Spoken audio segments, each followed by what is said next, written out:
room and allow our remaining people in. Admit all. I think we have everybody.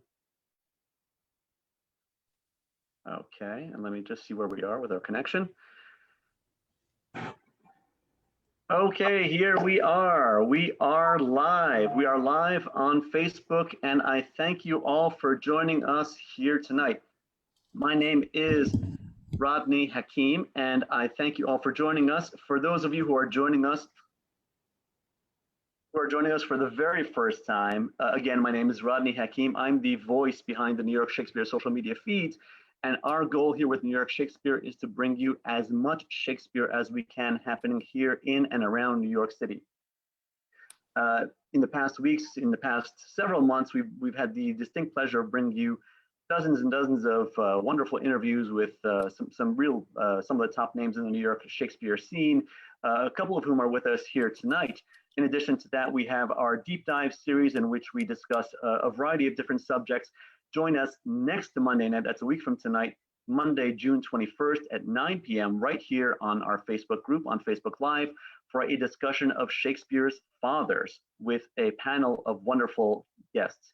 But right here tonight, as a New Yorker, as someone who has always loved Shakespeare and has been a part of and a fan of the New York Shakespeare scene for as long as I have, one of the greatest joys for me on an annual basis was always to head down to Washington Square Park and check out the annual summer production of A Midsummer Night's Dream from Gorilla Rip and from Christopher Carter Sanderson. It, for me, has always been one of my favorite productions to go and check out.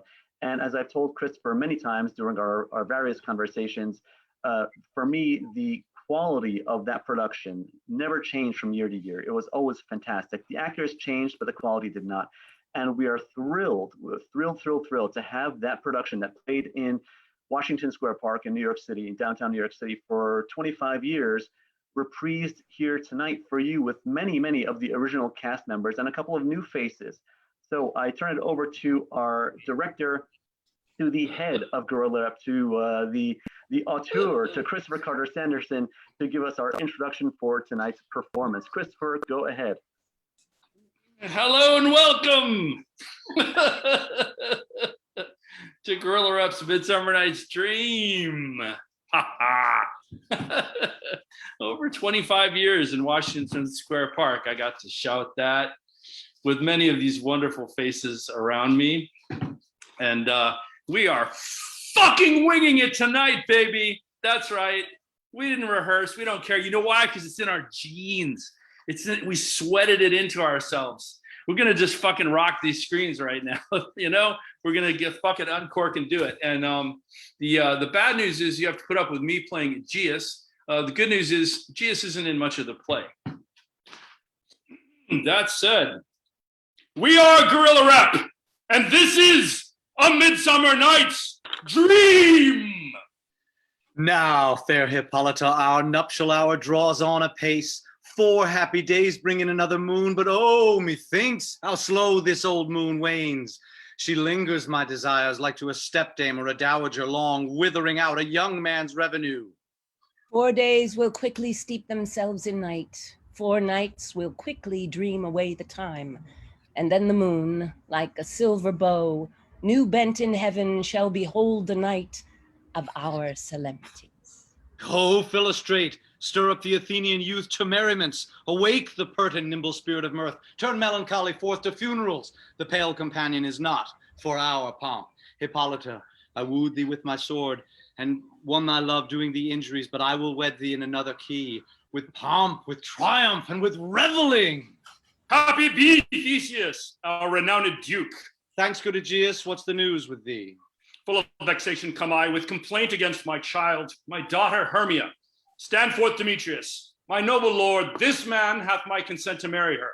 Stand forth, Lysander. And my gracious duke, this man hath bewitched the bosom of my child. Thou, Lysander, thou hast given her rhymes and interchanged love tokens with my child. Thou hast by moonlight at her window sung with feigning voice verses of feigning love, and stolen the impression of her fantasy with bracelets of thy hair, rings, gauds, conceits, knacks, trifles, nosegays, sweetmeats, messengers of strong prevailment and unhardened youth, With cunning hast thou filched my daughter's heart. Turned her obedience, which is due to me, to something, but I don't know what because I lost my place. Stubborn harshness. Sorry, guys. I don't really know how this is working. Let's see. Let me take it from. Let me cue you guys to make sure I'm doing this right. Blah, blah, blah. Consent to marry with Demetrius. Wait, wow, I really fucked this up. Consent to marry with Demetrius. I beg the ancient privilege of Athens, as she is mine. I may dispose of her, which shall be either to this gentleman or to her death, according to our law, immediately provided in that case. What say you, Hermia? Be advised, fair maid, to you your father should be as a god, one that composed your beauties, yea, and one to whom you are but as a form in wax by him imprinted, and within his power to leave the figure or disfigure it. Demetrius is a worthy gentleman.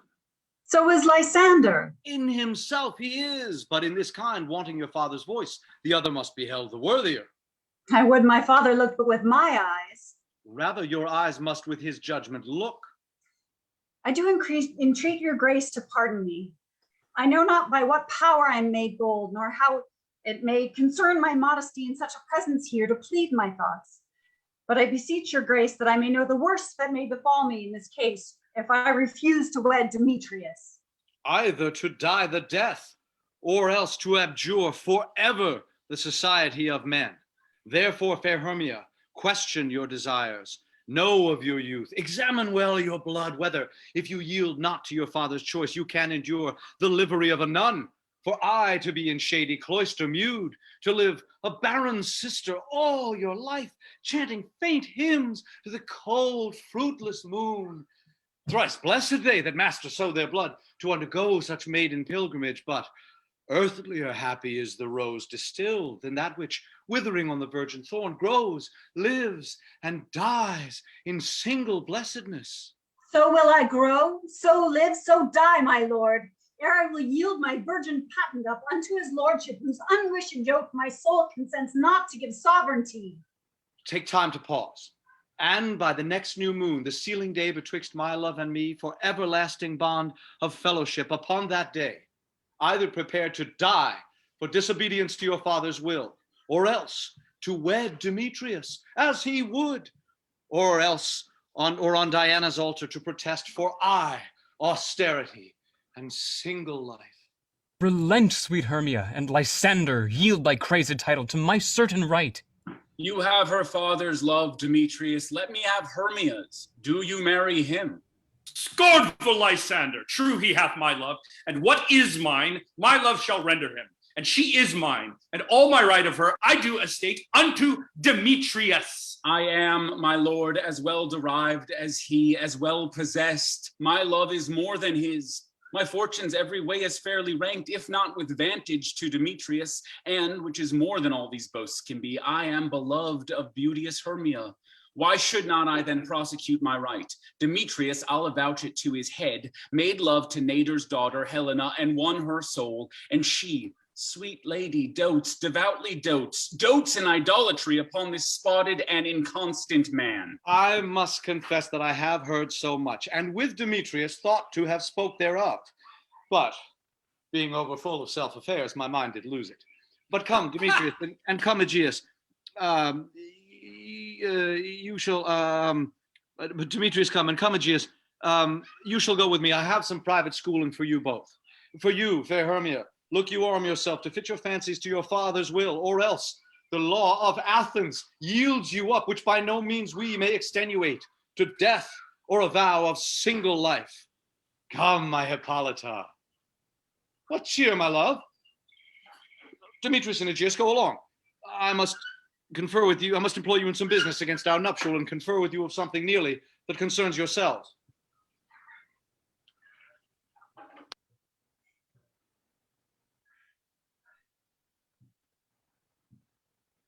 Oh, hell, it was muted. With duty and desire, we follow you. How now, my love? Why is your cheek so pale? How chance the roses there do fade so fast? Be like for want of rain, which I could well beteem them from the tempest of my eye. Ay me, for aught that I could ever read, could ever hear by tale or history, the course of true love never did run smooth, but either it was different in blood, Oh, cross, too high to be enthralled to low.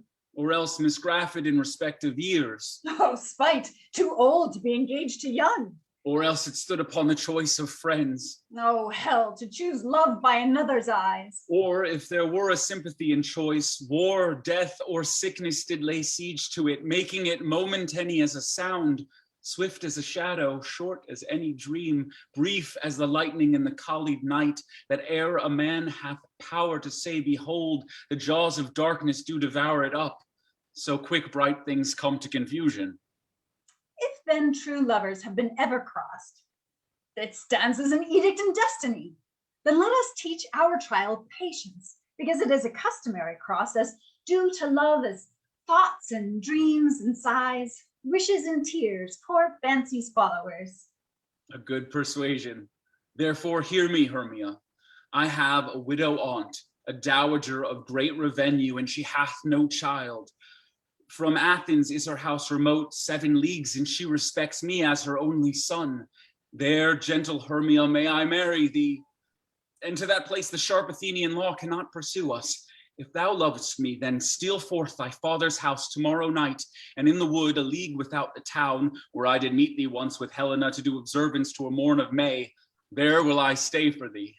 My good Lysander, I swear to thee by Cupid's strongest bow, by his best arrow with the golden head, by the simplicity of Venus' doves, by that which knitteth souls and prospers loves, and by that fire which burned the Carthage queen when the false Trojan under sail was seen, by all the vows that ever men have broke, and number more than ever women spoke, in that same place thou hast appointed me, tomorrow truly will I meet with thee. Keep promise, love. Oh, look, here comes Helena. Oh, Godspeed, fair Helena, whither away? Call you me fair? That fair again unsay. Demetrius loves your fair. Oh, happy fair.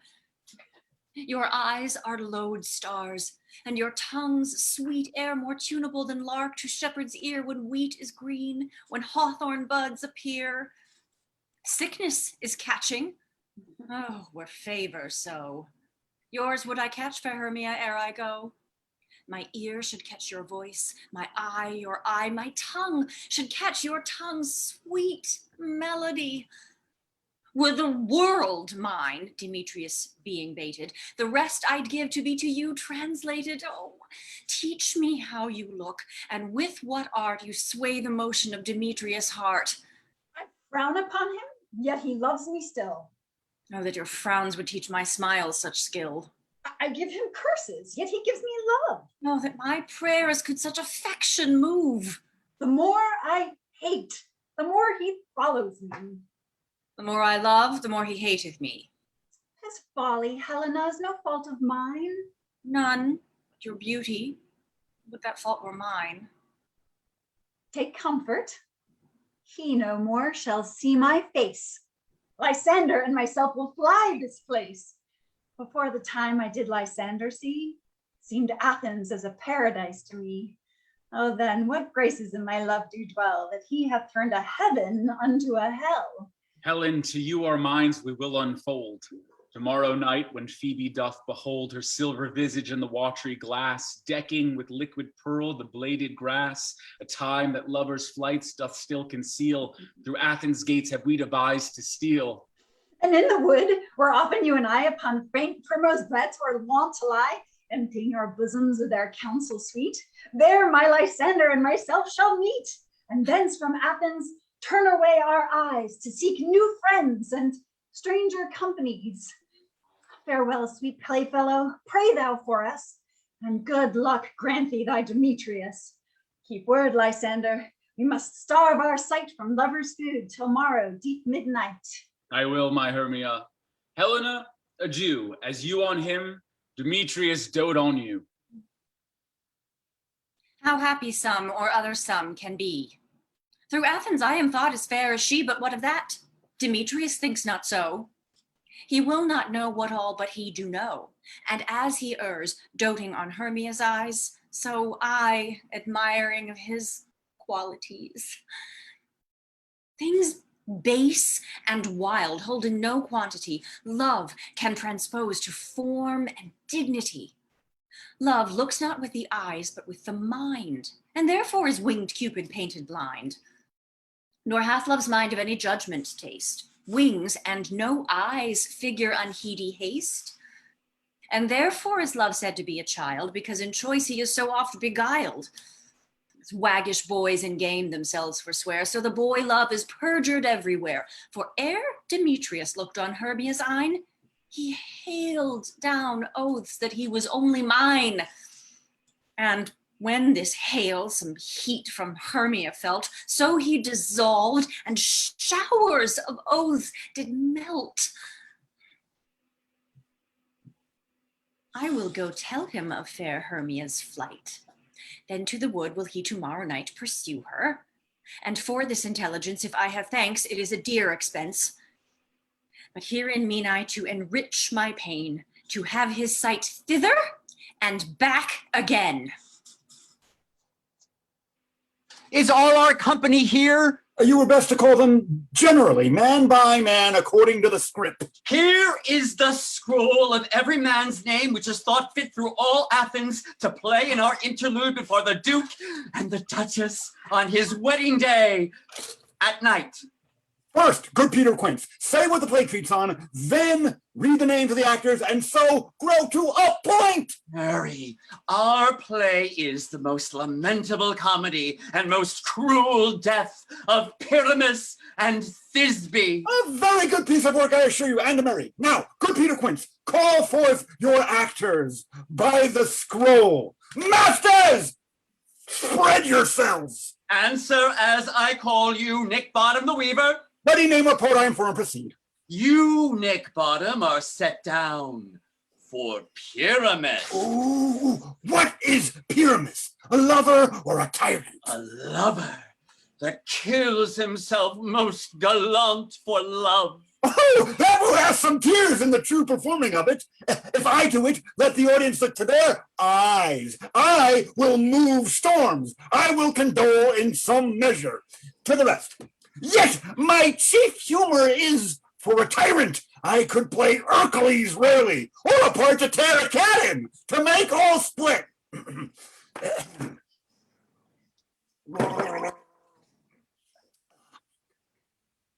The raging rocks and shivering shocks shall break the locks of prison gates, and Phoebus' car shall shine from afar, and the make and the mar.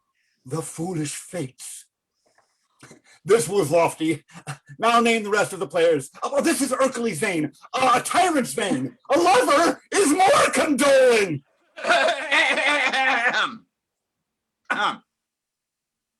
Francis Flute, the bellows mender. Here, Peter Quince. Flute, you must take Thisbe on you. What is Thisbe? Wandering knight? It is the lady that Pyramus must love. Nay, faith, let me not play a woman. I have a beard coming. That's all one. You shall play it in a mask, and you may speak as small as you will. Would I may hide my face, let me play Thisbe too. I'll speak in a monstrous little voice. Thisbe, Thisbe, Pyramus, my lover dear, thy Thisbe dear, and lady dear. No! No! You must play Pyramus, and Flute, you Thisbe. Well, proceed. I must play Thisbe's mother, Pyramus's father, myself, Thisbe's father. Stub the joiner, you the lion's part, and I hope here is a play fit. Have you the lion's part written? If it be, pray you give it me, for I am slow of study. You may do it extempore, for it is nothing but roaring. Wait, I'm a lion too! Oh, I will roar that I will do any man's heart good to hear me. I will roar that I will make the Duke say, let him roar again. Let him roar again. And you should do it too terribly. You would fright the Duchess and the ladies that they would shriek, and that were enough to hang us all. That would hang us. Every mother's son. I grant you, friends, if that you should fright the ladies out of their wits, they would have no more discretion but to hang us. But I will aggravate my voice so that I will roar you as gently as any sucking dove. I will roar you, and it were any nightingale. Roar, roar, roar. You can play no part but Pyramus. For Pyramus is a sweet-faced man, a proper man, as one shall see in a summer's day, a most lovely, gentlemanlike man. Therefore, you must needs play Pyramus. Well, I will undertake it. What beard were I best to play it in? Why, what you will.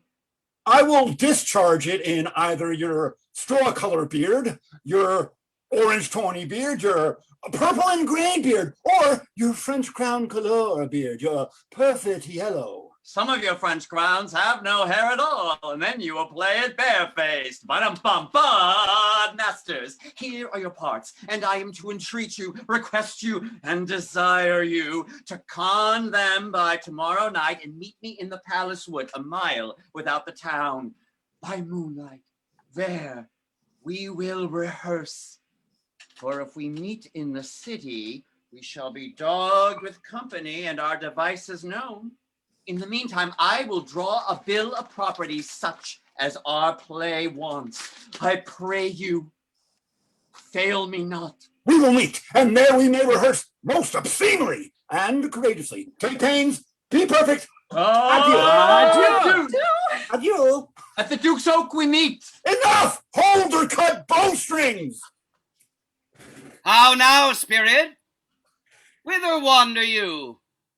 Over hill, over dale, through bush, through briar, over park, over pale, through flood, through fire. I do wander everywhere, swifter than the moon's sphere. And I serve the fairy queen to dew her orbs upon the green. The cowslips tall her pensioners be, in their gold coats spots you see. Those be rubies, fairy favors. In those freckles live their savors. I must seek some dewdrops here, and hang a pearl in every cowslip's ear. Farewell, thou lob of spirits, I'll be gone. Our queen and all her elves come here anon. The king doth keep his revels here tonight. Take heed the queen come not within his sight, for Oberon is passing fell and wrath, because that she, as her attendant, hath a lovely boy, stolen from an Indian king. She never had so sweet a changeling. And jealous Oberon would have the child knight of his train, to trace the forests wild. But she, perforce, withholds the loved boy, crowns him with flowers, and makes him all her joy. And now they never meet in grove or green, by fountain clear or spangled starlight sheen, but they do square, that all their elves for fear creep into acorn cups and hide them there. Either I mistake your shape and making quite, or else you are that shrewd and knavish sprite called Robin Goodfellow. Are you not he that frights the maidens of the villagery, skim milk and sometimes labor in the kern, to bootless make the breathless housewife churn, and sometime make the drink to bear no head, mislead night watchers, laughing at their dread? Those that hobgoblin call you, and sweet Puck, you do their work, and they shall have good luck. Are you not he? Thou speakest aright. I am that merry wonder of the night. I jest to Oberon, and make him smile, when I a fat and bean-fed horse beguile, neighing in likeness of a filly foal. And sometime lurk I at a gossip's bowl, in very likeness of a roasted crab. And when she drinks, against her lips I bob, and on her withered dewlap pour the ale.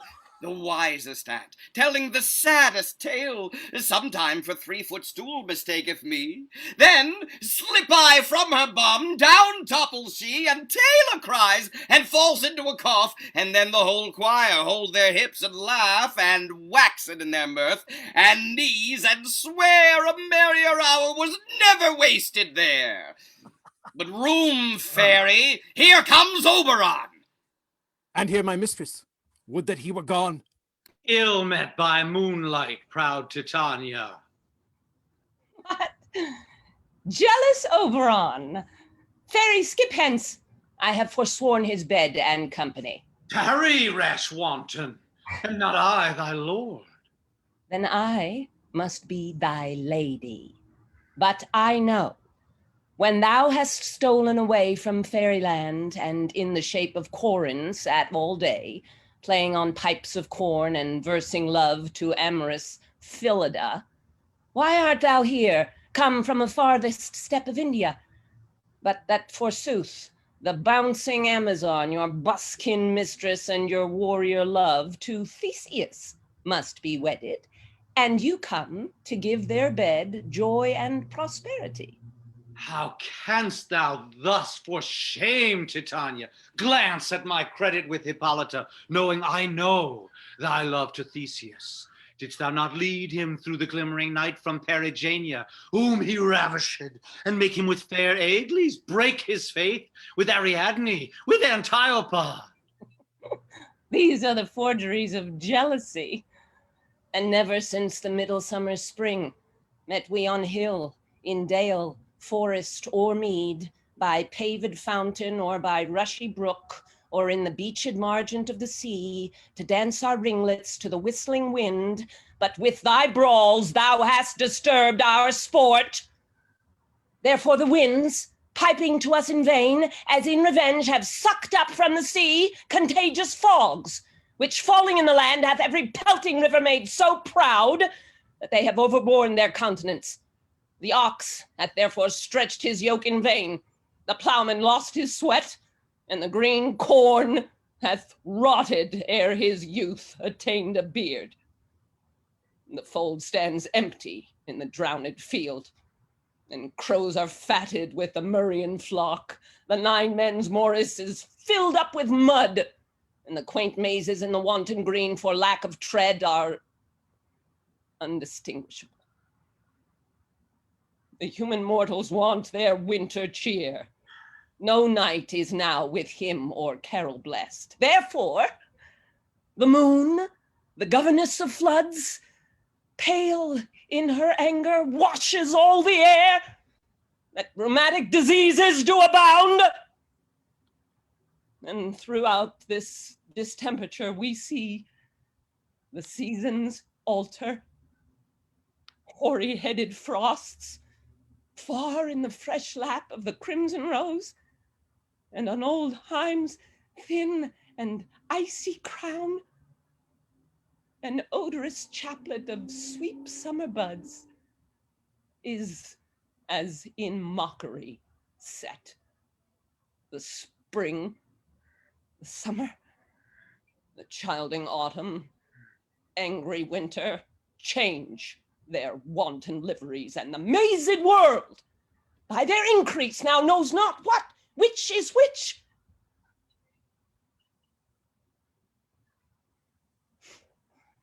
And this same progeny of evils comes from our debate, from our dissension. We are their parents and original. Do you amend it then?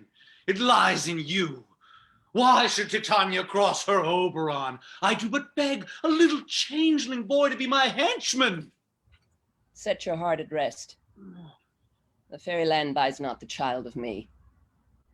His mother was a votress of my order, and in the spiced Indian air by night, full often hath she gossiped by my side, and sat with me on Neptune's yellow sands, marking the embarked traders on the flood, when we have laughed to see the sails conceive and grow big-bellied with a wanton wind, which she, with pretty and with swimming gait, following, her womb then rich with my young squire, would imitate and sail upon the land to fetch me trifles and return again, as from a voyage rich with merchandise. But she, being mortal, of that boy did die, and for her sake do I rear up her boy, and for her sake I will not part with him. How long within this wood intend you stay? Perhaps till after Theseus's wedding day, if you will patiently dance in our round and see our moonlight revels. Go with us. If not, shun me, and I will spare your haunts. Give me that boy, and I will go with thee. Not for thy fairy kingdom. Fairies away! We shall chide downright if I longer stay. Well, go thy way. Thou shalt not from this grove till I torment thee for this injury. My gentle Puck, come hither.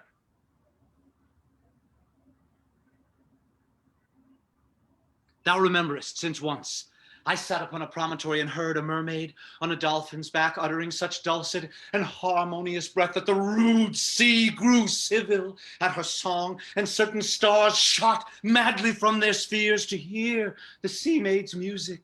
I remember. That very time I saw, but thou couldst not, flying between the cold moon and the earth, Cupid, all armed.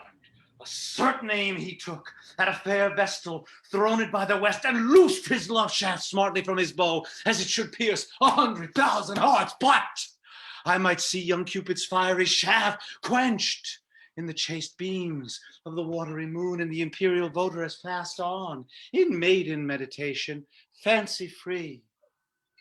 Yet marked I where the bolt of Cupid fell. It fell upon a little western flower before, milk white now, purple with love's wound, and maidens call it love in idleness. Fetch me that flower, the herb I showed thee once, the juice of it, on sleeping eyelids laid, will make or man or woman madly dote upon the next live creature that it sees. Fetch me this herb, and be thou here again ere the Leviathan can swim a league. I'll put a girdle round the earth in 40 minutes. Having once this juice, I'll watch Titania when she is asleep, and drop the liquor of it in her eyes. The next thing then she, waking, looks upon, be it on lion, bear, or wolf, or bull, on meddling monkey, or on busy ape, she shall pursue it with the soul of love. And ere I take this charm from off her sight, as I can take it with another herb, I'll make her render up her page to me. But who comes here? I am invisible, and I will overhear their conference. I love thee not, therefore pursue me not. Where is Lysander and fair Hermia? The one I'll slay, the other slayeth me.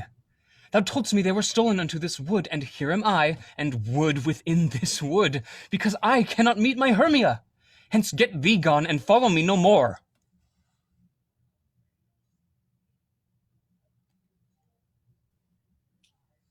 You draw me, you hard-hearted adamant, but yet you draw not iron, for my heart is true as steel. Leave you your power to draw, and I shall have no power to follow you. Do I entice you? Do I speak you fair, or rather do I not in plainest truth tell you I do not, nor I cannot love you? And even for that do I love you the more. I am your spaniel, and Demetrius, the more you beat me, I will fawn on you. Use me, but as your spaniel. Spurn me, strike me, neglect me, lose me, only give me leave unworthy as I am to follow you. What worser place can I beg in your love, and yet a place of high respect with me, than to be used as you use your dog? Tempt not too much the hatred of my spirit, for I am sick when I do look on thee. And I am sick when I look not on you. You do impede your modesty too much.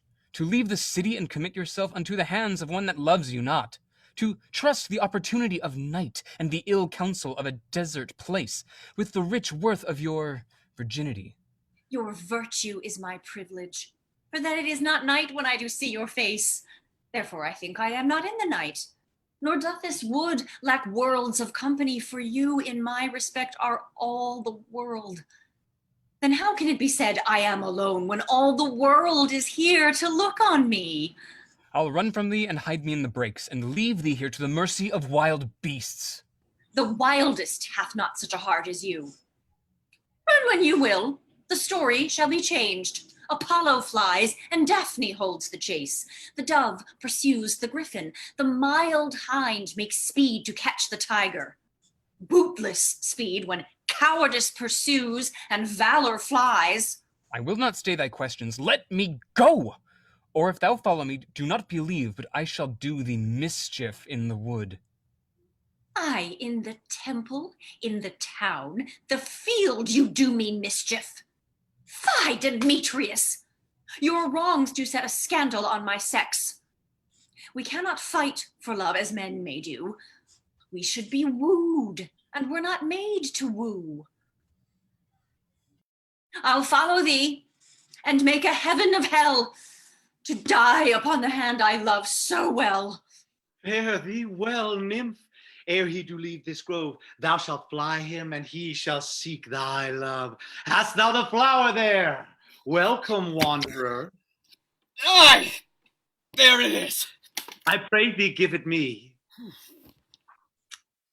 I know a bank where the wild thyme blows, where oxlips and the nodding violet grows, quite o'er-canopied with luscious woodbine, with sweet musk roses, and with eglantine. There sleeps Titania some time of the night, lulled in these flowers, with dances and delight. And there the snake throws her enameled skin, weed wide enough to wrap a fairy in, and with juice of this I'll streak her eyes and make her full of hateful fantasies.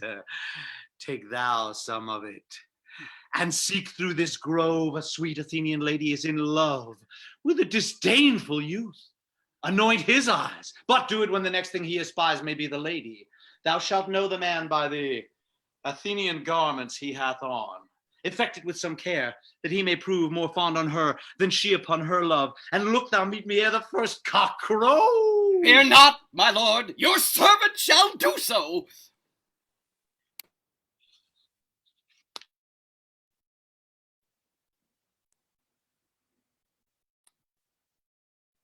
Titania is muted. Titania. Let's see if she's on. So very sorry. No worries. You're up. Come now and roundel and a fairy song. Then for the third part of a minute hence, some to kill cankers in the musk rosebuds, some war with Reremis for their leathern wings, to make my small elves' coats, and some keep back the clamorous owl that nightly hoots and wonders at our quaint spirits. Sing me now, asleep, then to your offices, and let me rest.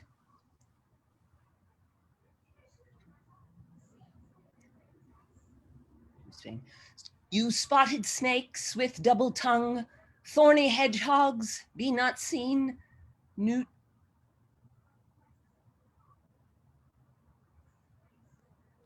My bad. Hey, am I muted? I thought I was unmuted. Hey, sorry about that. That's me. Oh, and what I wanted to say to the audience is, hey, now you have to imagine everybody all singing at once, but because it's Zoom, we're not going to sing all at once. And these fairies might dance around a little bit, move their hands, and the song went kind of like this. You spotted snakes with double tongue, thorny hedgehogs be not seen. Newts and blind worms do no wrong. Come not near our fairy queen. Philomel with melody, singing our sweet lullaby. La la la la la lullaby, la la la la la la lullaby. Never harm, no spell, no charm. Come a lovely lady nigh. So good night with lullaby. Weaving spiders, come not here. Hence, you long-legged spinners, hence.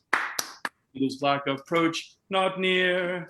Worm nor snail do, no offense. Philomel with melody, singing our sweet lullaby. Lullaby, lullaby, never harm, no spell, no charm, come our lovely lady nigh. So good night with lullaby. Hence, away! Now all is well. One aloof stands sentinel. What thou seest when thou dost wake, do it for thy true love take. Love and languish for his sake. Be it ounce or cat or bear, pard or boar with bristled hair, in thine eye that shall appear when thou wakest, it is thy dear. Wake when some vile thing is near.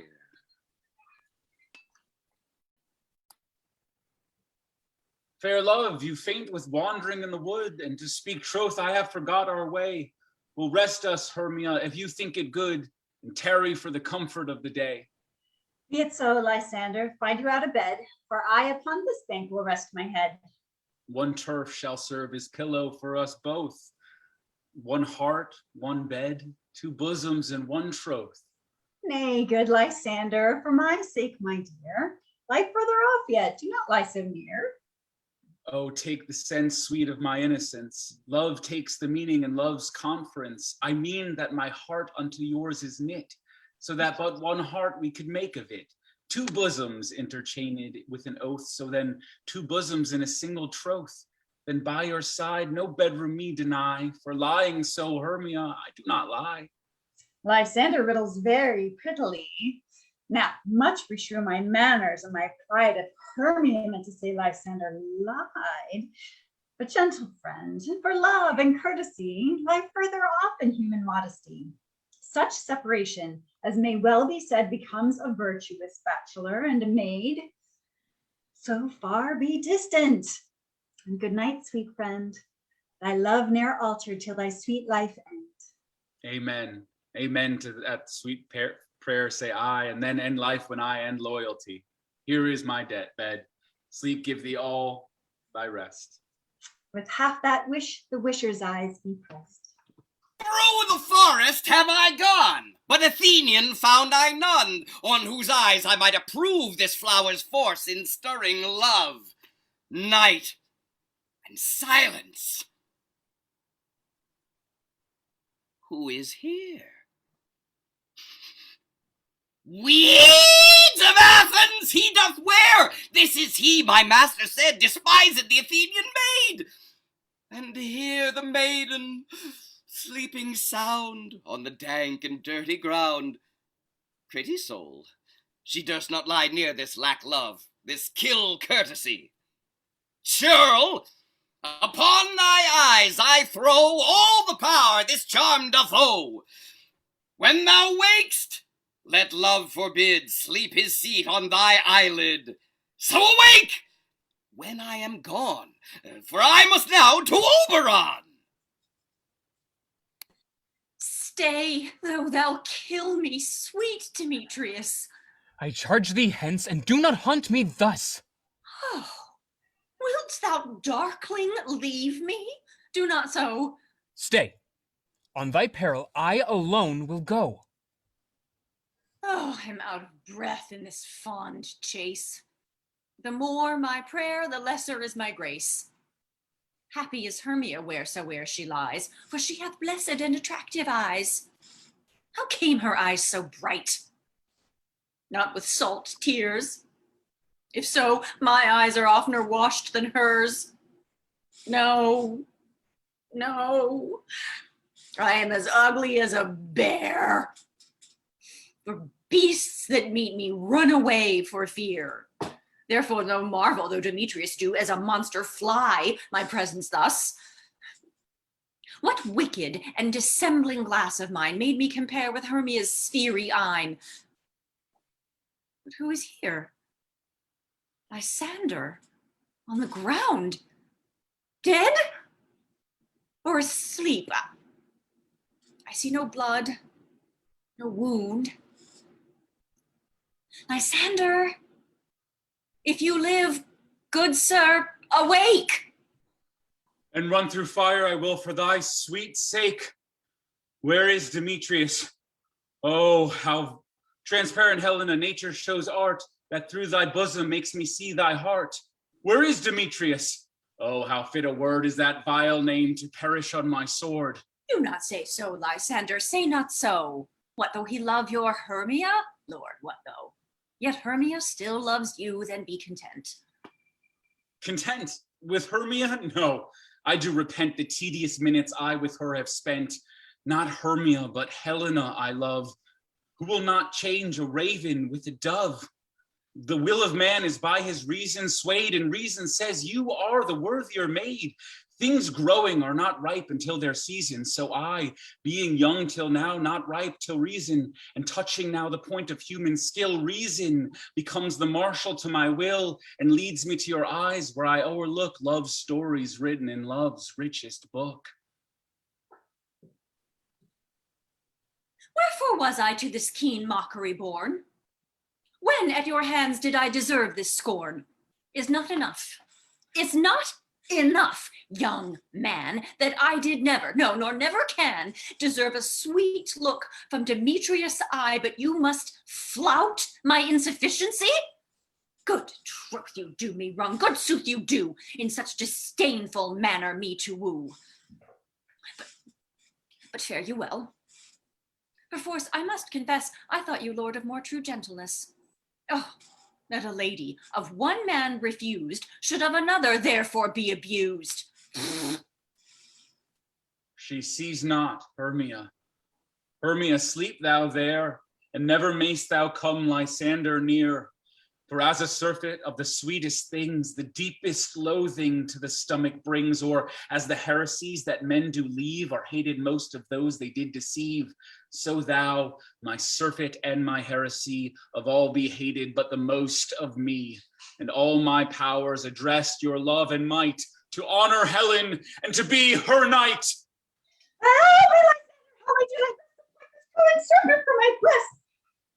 Ay me, for pity, what a dream was here. Oh, Lysander, look how I did quake with fear. I thought a serpent ate my heart away, and you sat smiling at his cruel prey. Lysander? Lord? What removed? What out of hearing? Gone? No sound, no word? Alack, where are you? Speak, and if you hear, speak of all loves, I swoon almost with fear. No? Then I well perceive you are not nigh. Either death or you I'll find immediately. Are we all met? Ah, and here's a marvelous convenient place for our rehearsal. Oh, this green plot shall be our stage, this hawthorn bush our tiring house, and we will do it in action as we will do it before the Duke. Peter Quince. What sayest thou, Bully Bottom? There are things in this comedy of Pyramus and Thisbe that will never please. First, Pyramus must draw a sword to kill himself, which the ladies cannot abide. How answer you that? By your liking, a parlous fear. I believe we must leave the killing out when Not a all whit. is done. Not a whit. I have a device to make all well. Write me a prologue, and let the prologue seem to say that we will do no harm with our swords, and that Pyramus is not killed indeed, and for the more better assurance, tell them that I, Pyramus, am not Pyramus, but Bottom the Weaver. This will put them out of fear. Well, we will have such a prologue, and it shall be written in 8 and 6. No, make it 2 more. Let it be written in 8 and 8. Will not the ladies be afeard of the lion? I fear it, I promise you. Masters, you ought to consider with yourselves to bring in, God shield us, a lion among ladies is a most dreadful thing, for there is not a more fearful, wild fowl than your lion living, and we ought to look to't. Well, therefore, another prologue must tell he is not a lion. She is not a lion. Nay, you must name his name, and half his face must be seen through the lion's neck, and he himself must speak through, saying thus, or to the same defect.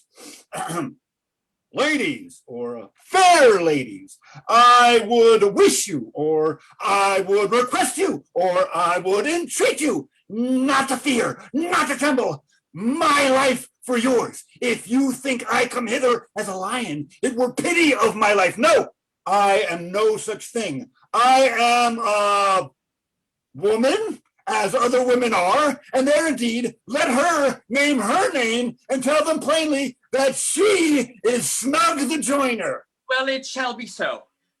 But there is two hard things, that is, to bring the moonlight into the chamber, for you know Pyramus and Thisbe met by moonlight. Doth the moon shine that night we play our play?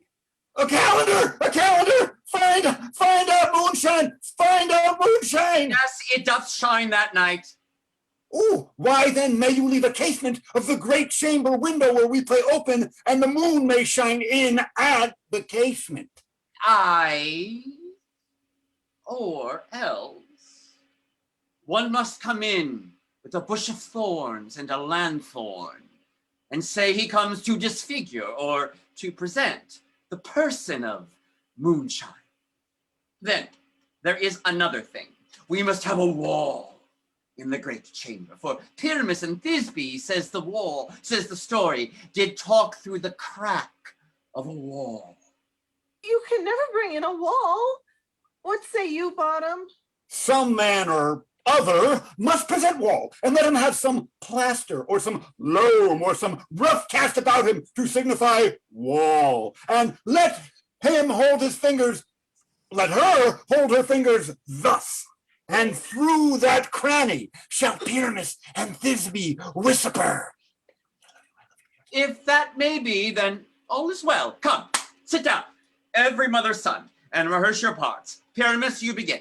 When you have spoken your speech, enter into that break, and so everyone according to their cue. What hempen homespuns have we swaggering here, so near the cradle of the fairy queen? What? A play toward? I'll be an auditor, an actor too, perhaps, if I see cause. Speak, Pyramus, Thisbe, stand forth.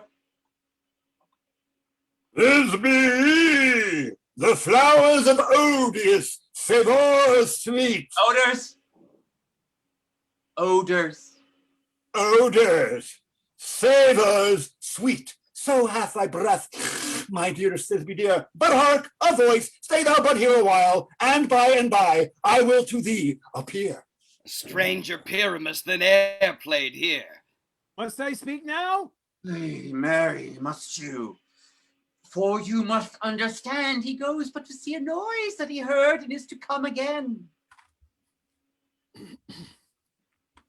Most radiant Pyramus, most lily white of hue, of color like the red rose on triumphant briar, most frisky juvenile, and eke most lovely Jew, as true as horse that yet would never tire, I'll meet thee, Pyramus, at Ninny's tomb. Ninny's tomb, man. Why must you not speak that yet? That you answer to Pyramus, you speak your part all at once, cues and all. Pyramus, enter, your cue is past. Oh! Please never tire. Oh, as true as horse that yet would never tire. If I were fair, fair Thisbe, I were only thine. Oh, monstrous! Oh, strange! We are haunted! Pray, masters, fly! Masters, help! I'll follow you! I'll lead you about around, through bog, through bush, through brake, through briar. Sometime a horse I'll be, sometime a hound, a hog, a headless byre, sometime a fire, and neigh and bark and grunt and roar and burn like horse, hound, hog, bear, fire at every turn. Woo-hoo-hoo! Why do they run away from me? This is a knavery of them that make me afeard.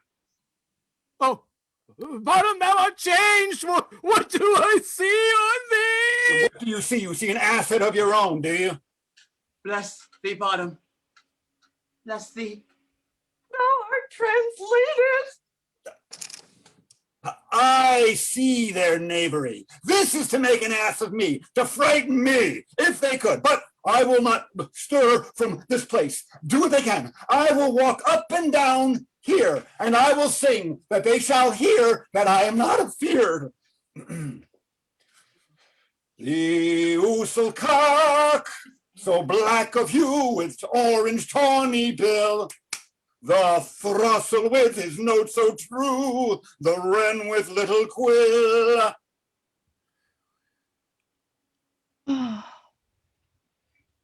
What angel wakes me from my flowery bed? The finch, the sparrow, and the lark, the plain song cuckoo gray, whose note full many a man doth mark, and dares not answer, nay. For indeed, who would set his wit to so foolish a bird? Who would give a bird the lie, though he cry cuckoo never so? I pray thee, gentle mortal, sing again. Mine ear is much enamored of thy note, so is mine eye enthralled to thy shape, and thy fair virtue's force perforth doth move me on the first view to say, to swear, I love thee. Methinks, mistress, you should have little reason for that, and yet, to say the truth, reason and love keep little company together nowadays. The more the pity that some honest neighbors will not make them friends. Nay, I can gleek upon occasion. Thou art as wise as thou art beautiful. Not so neither, but if I had wit enough to get out of this wood, I have enough to serve mine own turn. Out of this wood do not desire to go. Whoop. Thou shalt remain here, whether thou wilt or no. I am a spirit of no common rate. The summer doth trend upon my state, and I do love thee. Therefore, go with me. I'll give thee fairies to attend on thee, and I shall fetch thee jewels from the deep, and sing while thou on pressed flowers dost sleep. And I will purge thy mortal grossness so that thou shalt like an airy spirit go. Peas blossom, cobweb, mustard seed! Ready? And I. Where shall we go? Be kind and courteous to this gentleman. Hop in his walks and gambol in his eyes. Feed him with apricots and dewberries, with purple grapes, green figs, and mulberries. The honey bags steal from the humble bees. And for night tapers crop their waxen thighs, and light them at the fiery glowworm's eyes. To have my love to bed and to arise. Ooh. And pluck the wings from painted butterflies, to fan the moonbeams from his sleeping eyes, to nod to him elves and do him courtesies. Hail, mortal. Hail. Hail. I cry your worship's mercy heartily. I beseech your worship's name. Cobweb. I shall desire you of more acquaintance, good master Cobweb. If I cut my finger, I shall make bold with you. Your name, honest gentle man. Peas blossom. I pray you commend me to Mistress Squash, your mother, Master Peascod, and to Master Peascod, your father, good Master Peas Blossom. I shall desire you of more acquaintance too. Your name, I beseech you. Mustard seed. Ooh, good Master Mustard Seed. I know your patience well. That same cowardly giant-like ox beef hath devoured many a gentleman of your house. I promise you, your kindred has made my eyes water ere now. I desire your more acquaintance, good Master Mustard Seed. Come, wait upon him, lead him to my bower. The moon, methinks, looks with a watery eye, and when she weeps, weeps every little flower. lamenting some enforced chastity. Tie up my love's tongue, bring him silently. I wonder if Titania be awaked. Then what it was that next came in her eye, which she must dote on in extremity. Here comes my messenger. How now, mad spirit? What night rule now about this haunted grove? My mistress, with a monster, is in love. Near to her close and consecrated bower, while she was in her dull and sleeping hour, a crew of patches, rude mechanicals that work for bread upon Athenian stalls, were met together to rehearse a play intended for great Theseus' nuptial day. The shallowest thick skin of that barren sort who Pyramus presented in their sport forsook his scene and entered in a break, when I did him at this advantage take. An ass's knoll I fixed on his head. Anon his Thisbe must be answered, and forth my mimic comes. When they him spy, as wild geese that the creeping fowler eye, or russet-painted chuffs, many in sort, rising and gawing at the gun's report, sever themselves and madly sweep the sky, so at his sight away his fellows fly, and at our stamp here o'er one falls, he murder cries, and help from Athens calls. Their sense thus weak, lost with their fears thus strong, made senseless things begin to do them wrong. For briars and thorns at their apparel snatch, some sleeves, some hats, from yielders all things catch. I led them on in this distracted fear, and left sweet Pyramus translated there. When in that moment, so it came to pass, Titania waked, and straightway loved an ass. This falls out better than I could devise. But hast thou yet latched the Athenian's eyes with the love juice, as I did bid thee do? I took him sleeping, that is finished too, and the Athenian woman by his side, that when he waked, of force she must be eyed. Stand close, this is that same Athenian. This is the woman, but not this the man. Oh, why rebuke you him that loves you so? Lay breath so bitter on your bitter foe. Now I but chide, but I should use thee worse, for thou, I fear, hast given me cause to curse.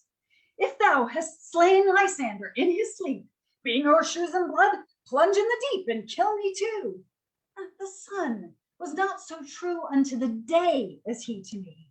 Would he have stolen away from sleeping Hermia?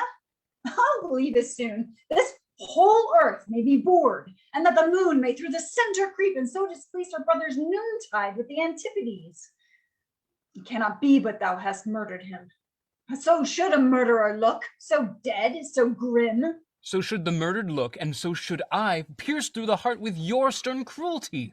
Yet you, the murderer, look as bright, as clear as yonder Venus in her glimmering sphere.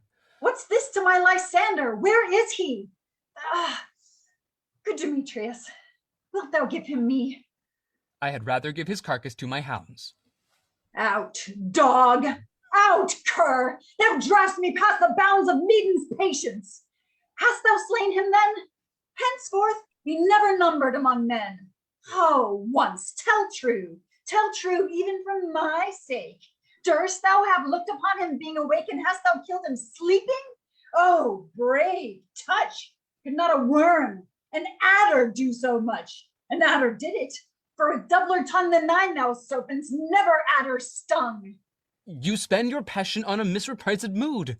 I am not guilty of Lysander's blood, nor is he dead, for aught that I can tell. I pray thee, tell me then that he is well. And if I could, what should I get therefore? A privilege never to see me more. Now from thy hated presence part I so. See me no more, whether he be dead or no. There is no following her in this fierce vein. Here, therefore, for a while I will remain. So sorrow's heaviness doth heavier grow, for debt that bankrupt sleep doth sorrow owe, which now in some slight measure it will pay, if for his tender here I make some stay. What hast thou done? Thou hast mistaken quite, and laid the love juice on some true love's sight. Of thy misprising must perforce ensue some true love turned, and not a false turn true. Then fate o'errules, that one man holding troth, a million fail, confounding oath on oath. About the wood go, swifter than the wind, and Helena of Athens look thou find. All fancy sick she is, and pale of cheer with sighs of love that costs the fresh blood dear. By some illusion see thou bring her here, I'll charm his eyes, 'gainst she do appear. I go, look how I go, swifter than arrow from the Tartar's bow. Flower of this purple dye, hit with Cupid's archery, sink in apple of his eye. When his love he doth espy, let her shine as gloriously as the Venus of the sky.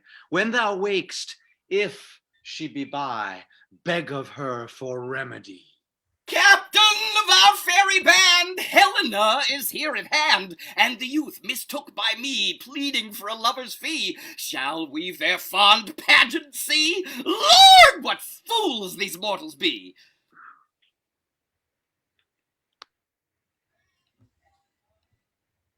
Stand aside, the noise they make will cause Demetrius to awake. Then we'll two at once woo one. That must needs be sport alone, and those things do best please me that befall preposterously. Why should you think that I should woo in scorn? Scorn and derision never come in tears. Look, when I vow, I weep, and vows so born in their nativity all truth appears. How can these things in me seem scorn to you, bearing the badge of faith to prove them true? You do advance your cunning more and more. When truth kills truth, oh, devilish holy fray. These vows are Hermia's. Will you give her o'er? Weigh oath with oath, and you will nothing weigh. Your vows to her and me put in two scales will even weigh, and both as light as tails. I had no judgment when to her I swore. Nor none in my mind now you give her o'er. Demetrius loves her, and he loves not you. Oh, Helena, goddess, nymph, perfect, divine! Oh, when my love shall I compare thine eyne, crystal is muddy. Oh, how ripe in show thy lips, those kissing cherries tempting grow, that pure congealed white, high Taurus snow, fanned with the eastern wind, turns to a crow, when thou holdst up thy hand. Oh, let me kiss this, princess of pure white, this seal of bliss! Oh, spite! Oh, hell! I see you all are bent to set against me for your merriment. If you were civil and knew courtesy, you would not do me thus much injury. Can you not hate me, as I know you do, but you must join in souls to mock me too? If you were men, as men you are in show, you would not use a gentle lady so, to vow and swear and superpraise my parts, when I am sure you hate me with your hearts. You both are rivals and love Hermia, and now both rivals to mock Helena. A trim exploit, a manly enterprise to conjure tears up in a poor maid's eyes with your derision. None of noble sort would so offend a virgin and extort a poor soul's patience, all to make you sport. You are unkind, Demetrius, be not so, for you love Hermia. This you know I know, and here with all goodwill, with all my heart, in Hermia's love I yield you up my part, and yours of Helena to me bequeath, whom I do love and will do till my death. Never did mockers waste more idle breath. Lysander, keep thy Hermia, I will none. If e'er I loved her, all that love is gone. My heart to her but as a guestwise sojourned, and now to Helen is it home returned, there to remain. Helen, it is not so. Disparage not the faith thou dost not know, lest to thy peril thou abide. Dear, look where thy love comes, yonder is thy dear. Dark night that from the eye his function takes, the ear more quick of apprehension makes. wherein it doth impair the seeing sense, it pays the hearing double recompense. Thou art not by mine eye, Lysander, found my ear, I thank it, brought me to thy sound. But why unkindly didst thou leave me so? Why should he stay whom love doth press to go? What love could press Lysander from my side? Lysander's love that would not let him bide. Fair Helena, who more engilds the night than all you fiery O's and eyes of light. Why seek'st thou me? Could not this make thee know the hate I bear thee made me leave thee so? You speak not as you think, it cannot be. Lo, she is one of this confederacy. Now I perceive thou have conjoined all three to fashion this false sport in spite of me. Injurious Hermia, most ungrateful maid. Have you conspired? Have you with these contrived to bait me with this foul derision? Is all the counsel that we two have shared, the sisters' vows, the hours that we have spent when we have chid the hasty-footed time for parting us, is all forgot? All school days' friendship, childhood innocence? We, Hermia, like two artificial gods, have with our needles created both one flower, both on one sampler, sitting on one cushion, both warbling of one song, both in one key, as if our hands, our sides, voices, and minds had been incorporate. So we grew together, like to a double cherry, seeming parted, but yet an union in partition. Two lovely berries molded on one stem, so with two seeming bodies, but one heart. Two of the first, like coats in heraldry, due but to one, and crowned with one crest. And will you rend our ancient love asunder to join with men in scorning your poor friend? It is not friendly. 'Tis not maidenly. Our sex, as well as I may chide you for it, though I alone do feel the injury. I'm amazed at your passionate words. I scorn you not. It seems that you scorn me. Have you not set Lysander as in scorn to follow me and praise my eyes and face? And made your other love, Demetrius, who even now did spurn me with his foot, to call me goddess, nymph, divine, and rare, precious, celestial? Wherefore speaks he this to her he hates? And wherefore doth Lysander deny your love, so rich within his soul, and tender me, forsooth, affection, but by your setting on, by your consent? What, though I be not so in grace as you, so hung upon with love, so fortunate but miserable most to love unloved? This you should pity rather than despise. I understand not what you mean by this. I do. Persever counterfeit sad looks. Make mouths upon me when I turn my back. Wink at each other. Hold the sweet jest up. This sport, well carried, shall be chronicled. If you have any pity, grace, or manners, you would not make me such an argument. But fare ye well. 'Tis partly my own fault, which death or absence soon shall remedy. Stay, gentle Helena, hear my excuse.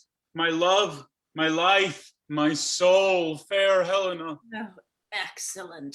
Sweet, do not scorn her so. If she cannot entreat, I can compel. Thou canst compel no more than she entreat. Thy threats have no more strength than her weak prayers. Helen, I love thee, by my life I do. I swear by that which I will lose for thee to prove him false that says I love thee not. I say I love thee more than he can do. Thou say so, withdraw and prove it too. Quick, come. Lysander, where'd you tends all this? Away, you Ethiop. No, he'll seem to break loose. Take on as you would follow. But yet come not, you are a tame man. Go! Hang off, thou cat, thou burr, vile thing, let loose, or I will shake thee from me like a serpent. Why are you grown so rude? What change is this, sweet love? Thy love, out, tawny Tartar, out, loathed medicine, hated potion, hence. Do you not jest? Yes, sooth, and so do you. Demetrius, I will keep my word with thee. I would I had your bond, for I perceive a weak bond holds you. I'll not trust your word. What, should I hurt her? Strike her, kill her dead? Although I hate her, I'll not harm her soul. What? Can you do me greater harm than hate? Hate me? Wherefore? Oh me, what news, my love?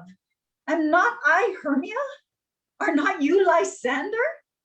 I am as fair now as I was erewhile, and since night you loved me, yet since night you left me, why then you left me, oh, the gods forbid, in earnest, shall I say? Aye, by my life, and never did desire to see thee more. Therefore be out of hope, of question, of doubt. Be certain nothing truer, 'tis no jest, that I do hate thee and love Helena. Oh, me, you juggler, you canker blossom, you thief of love. What, have you come by night and stolen my love's heart from him? Fine, faith. Have you no modesty, no maiden shame, no touch of bashfulness? What, will you tear impatient answers from my gentle tongue? Fie, fie, you counterfeit, you puppet, you. Puppet? Why so? Hi, that way goes the game. Now I perceive she hath made compare between our statures. She hath urged her height, and with her personage, her tall personage, her height, forsooth, she hath prevailed with him. And are you grown so high in his esteem, because I am so dwarfish and so low? How low am I, thou painted maypole? Speak! How low am I? I am not yet so low, but that my nails can reach unto thine eyes. I pray you, though you mock me, gentlemen, let her not hurt me. I was never cursed. I have no gift at all in shrewishness. I am a right maid for my cowardice. Let her not strike me.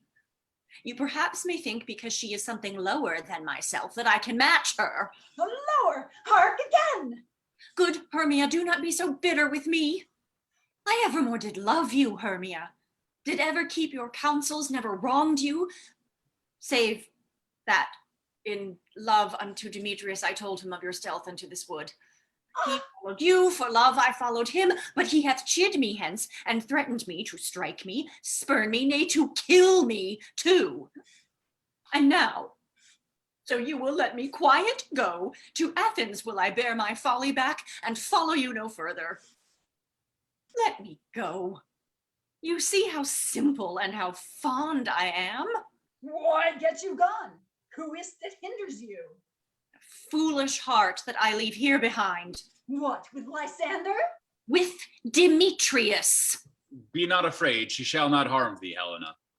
No, sir, she shall not, though you take her part. Oh, when she is angry, she is keen and shrewd. She was a vixen when she went to school, and though she be but little, she is fierce. Little again, nothing but low and little. Why will you suffer her to flout me thus? Let me come to her. Get you gone, you dwarf, you minimus of hindering not grass made, you bead, you acorn. You are too officious. In her behalf that scorns your services, let her alone. Speak not of Helena. Take not her part, for if thou dost intend, never so little show of love to her, thou shalt abye it. Now she holds me not. Now follow if thou darest to try whose right of thine or mine is most in Helena. Follow, nay, I'll go with thee, cheek by jowl. You, mistress, all this coil is long of you. Nay, go not back. I will not trust you, nor longer stay in your cursed company. Your hands than mine are quicker for a fray. My legs are longer, though, to run away. I am amazed. Know not what to say.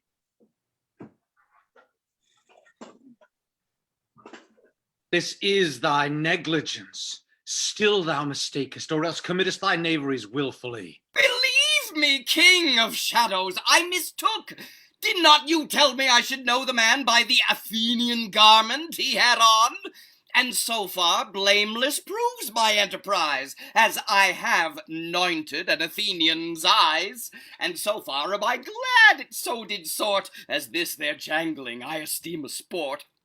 Thou seest these lovers seek a place to fight. High, therefore, Robin, o'ercast the night, the starry welkin, cover thou anon with drooping fogs as black as Acheron, and lead these testy rivals so astray as one come not within another's way. Like to Lysander, sometime frame thy tongue, then stir Demetrius up with bitter wrong, and sometime rail thou like Demetrius, and from each other look thou lead them thus, till o'er their brows death counterfeiting sleep with leaden legs and batty wings doth creep. Then crush this herb into Lysander's eye, the liquor whose liquor hath this virtuous property, to take from thence all error with his might, and make his eyeballs roll with wonted sight. When next they wake, all this derision will seem a dream and fruitless vision, and back to Athens shall the lovers wend with league whose date till death shall never end. Whilst I and thee in this affair do thee employ, I'll to my queen and beg her Indian boy, and then I will her charmed eye release from monsters' view, and all things shall be peace. My fairy lord, this must be done with haste, for night's swift dragons cut the clouds full fast, and yonder shines Aurora's harbinger, at whose approach ghosts, wandering here and there, troop home to churchyards. Damned spirits all, that in crossways and floods have burial already to their wormy beds are gone. For fear lest day should look their shames upon, they wilfully themselves exile from night, and must for aye consort with black-browed night. We are spirits of another sort. I, with the morning's love, have oft made sport, and like a forester, the groves may tread, even till the eastern gate, all fiery red, opening on Neptune with fair blessed beams, turns into yellow gold his salt green streams. But notwithstanding haste, make no delay, we may effect this business yet ere day. Up and down, I will lead them up and down.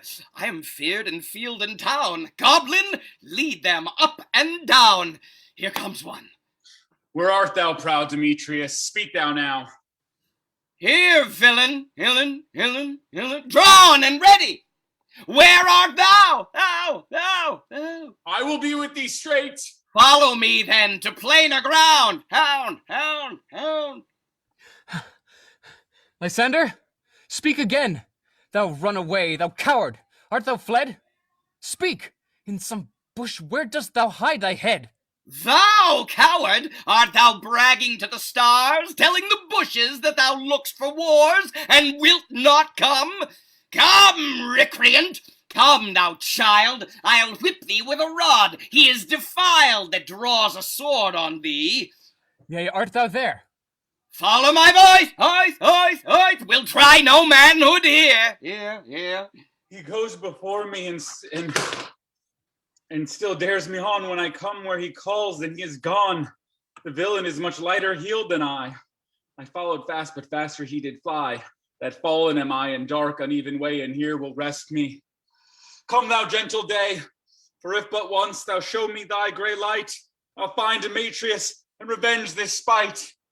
Oh, coward! Why comest thou not?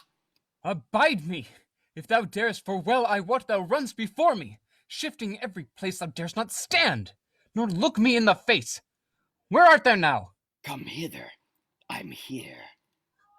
Nay, then thou mock'st me. Thou shalt bide this deer, if ever I thy face, thy daylight see. Now go thy way, faintness constraineth me to measure out my length in this cold bed. By day's approach look to be visited.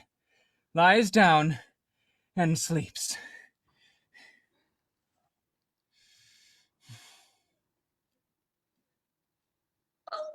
Oh, weary night. Oh, long and tedious night, abate thy hour. shine comforts from the east, that I may back to Athens by daylight from these that my poor company detest. And sleep, that sometimes shuts up sorrow's eye, steal me a while from mine own company. Yet but 3? Come, one more. 2 of both kinds makes up 4.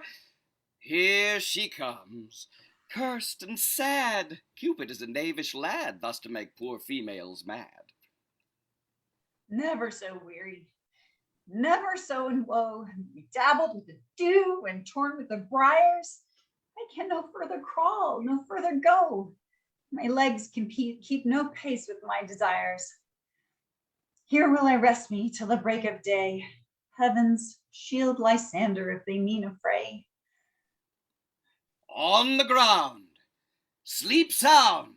I'll apply to your eye, gentle lover, remedy.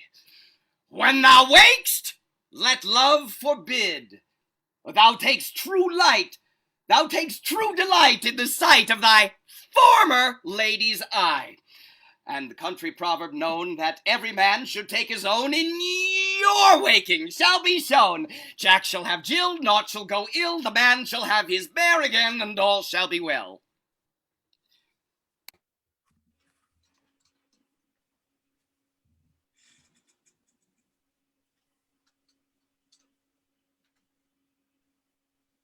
Volume.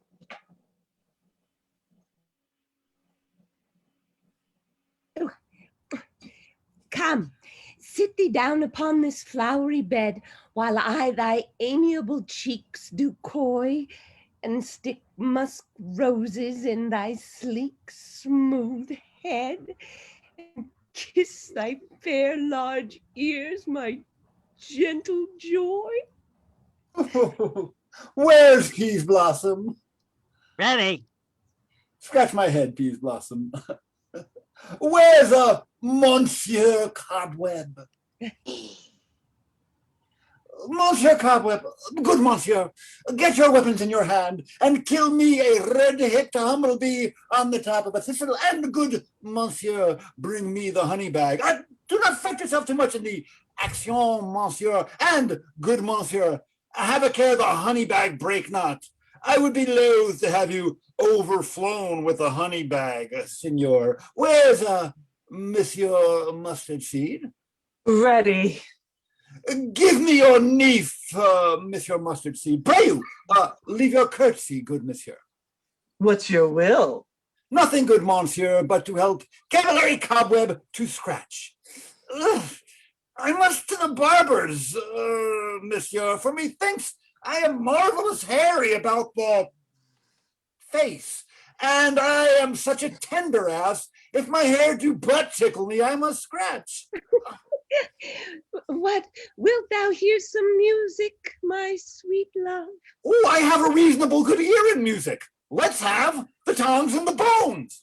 Or say, sweet love, what thou desirest to eat. Truly a peck of provender. I could munch your good dry oats. Methinks I have a great desire to a bottle of hay. Good hay, sweet hay hath no fellow. I have a venturous fairy that shall seek the squirrel's hoard and fetch thee new nuts. I had rather have a handful or two of dried peas, but I pray you, let none of your people stir me. I have an exposition of sleep come upon me. Sleep thou, and I will wind thee in my arms. Fairies, be gone, and be always away. So doth the woodbine the sweet honeysuckle gently entwist, the female ivy so enrings the barky fingers of the elm. Oh, how I love thee! How I dote on thee! Welcome, good Robin. Seest thou this sweet sight? Her dotage now I do begin to pity, for, meeting her of late behind the woods, seeking sweet favors for this hateful fool, I did upbraid her, and fall out with her, for she his hairy temples then had rounded with coronet of fresh and fragrant flowers, and that same dew that sometimes on the buds was wont to swell like round and orient pearls stood now within the pretty floweret's eyes like tears that did their own disgrace bewail. When I had at my pleasure taunted her, and she in mild terms begged my patience, I then did ask of her changeling child, which straight she gave me, and her fairy sent to bear him to my bower in fairyland. And now I have the boy, I will undo this hateful imperfection of her eyes. And, gentle Robin, gentle Puck, take this transformed scalp from off the head of this Athenian swain, that he, awaking when the other do, may all to Athens back again repair, and think no more on this night's accidents, but as the fierce vexation of a dream. But first I will release the fairy queen. Be as thou wast wont to be. See as thou wast wont to see. Dian's bud or Cupid's flower hath such force and blessed power now. My Titania, wake you, my sweet queen. My Oberon, what visions have I seen? Methought I was enamored of an ass. There lies your love. How came these things to pass? Oh, mine eyes do loathe this visage now. Silence a while. Robin, take off this head. Titania, music call, and strike more dead than common sleep of all these five the sense. Music, ho! Music, such as charmeth sleep. Now, when thou wakest, with thine own fool's eyes peep. Come, my queen, take hands with me, and rock the ground whereon these sleepers be. Now, thou and I are new in amity, and will tomorrow midnight solemnly dance in Duke Theseus's house to triumphantly and bless it to all fair prosperity. There shall the pairs of faithful lovers be, wedded with Theseus, all in jollity. Fairy king, attend and mark, I do hear the morning lark. Then, my queen, in silence sad trip we after night's shade. We the globe can compass soon, swifter than the wandering moon. Come, my lord, and in our flight, tell me how it came this night that I, sleeping here, was found with these mortals on the ground. Go, one of you, find out the forester, for now our observation is performed, and since we have the wayward of the day, my love shall hear the music of my hounds. Uncouple in the western valley, let them go. Dispatch, I say, and find the forester. We will, fair queen, up to the mountain's top, and mark the musical confusion of hounds and echo in conjunction. I was with Hercules and Cadmus once, when in a wood of Crete they bayed the bear with hounds of Sparta. Never did I hear such gallant chiding, for besides the groves, the skies, the fountains, every region near seemed all one mutual cry. I never heard so musical a discord, such sweet thunder. My hounds are bred out of the Spartan kind, so flued, so sanded, and their heads are hung with ears that sweep away the morning dew, crook-kneed and dew-lapped like Thessalian bulls, slow in pursuit, but matched in mouth like bells, each under each. A cry more tunable was never hallooed to, nor cheered with horn, in Crete, in Sparta, nor in Thessaly. Judge when you hear. But soft, what nymphs are these? My lord, this is my daughter here asleep. This Lysander, this Demetrius's, this Helena, old Nidar's Helena. I wonder of their being here together. No doubt they rose up early to observe the rite of May, and hearing of our intent came here in grace of our solemnity. But speak, Aegeus, is this not the day that Hermia should give answer of her choice? It is, my lord. Go, bid the huntsmen wake them with their horns. Papa! Good morrow, friends. St. Valentine is past. Begin these wood birds but to couple now. Pardon, my lord. I pray you all, stand up. I know you two are rival enemies. How comes this gentle concord in the world that hatred is so far from jealousy to sleep by hate and fear no enmity? My lord, I shall reply amazedly, half sleep, half waking, but as yet I swear I cannot truly say how I came here. But as I think, for truly would I speak, and now I do bethink me, so it is I came with Hermia hither. Our intent was to be gone from Athens, where we might, without the peril of the Athenian law. Enough! Enough, my lord. You have enough. I beg the law upon his head. They would have stolen away. They would, Demetrius, thereby to have defeated you and me, you of your wife, and me of my consent that she should be your wife. My lord, fair Helen told me of their stealth, of this their purpose hither to this wood, and I in fury hither followed them. Fair Helena in fancy followed me, but, my good lord, I would not by what power, but by some power it is my love to Hermia, melted as the snow. Seems to me now as the remembrance of an idol god, which in my childhood I did dote upon, and all the faith and virtue of my heart to object, and the pleasure of mine eye is only Helena. To her my love was I betrothed ere I saw Hermia, but like in sickness did I loathe this food, but as in health come to my natural state. Now I do wish it, love it, long for it, and will forevermore be true to it. Fair lovers, you are fortunately met. Of this discourse we more will hear anon. Aegeus, I will overbear your will. For the temple by and by with us, these couples shall be eternally knit. And for the morning is now something worn, our purposed hunting shall be set aside. Away with us to Athens, 3 and 3, we'll hold a feast in great solemnity. Come, Hippolyta. These things seem small and undistinguishable. He thinks I see these things with parted eye when everything seems doubled. Oh, methinks. And I have found Demetrius like a jewel, mine own and not mine own. Are you sure that we are awake? It seems to me that yet we sleep, we dream. Do not you think the Duke was here and bid us follow him? Yea, and my father. And Hippolyta. And he did bid us follow to the temple. Then we are awake. Let's follow him. And by the way, let us recount our dreams.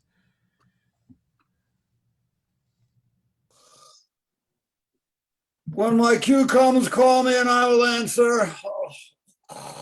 My next is most fair pyramid. Hey ho! Peter Quince! Flute the bellows mender! Snug the joiner! Perhaps my life stolen hence and left me asleep. I've had a most rare vision. I've had a dream past the wit of man to say what dream it was. Man is but an ass if he go about to expound this dream. Methought I was... There is no man can tell what. Wait. Methought I was... And methought I had... But man is but a patched fool if he will offer to say what methought I had. The eye of man hath not heard. The ear of man hath not seen. Man's hand is not able to taste, his tongue to conceive, nor his heart to report what my dream was. I will get Peter Quince to write a ballad of this dream. It shall be called Bottom's Dream, because it hath no bottom.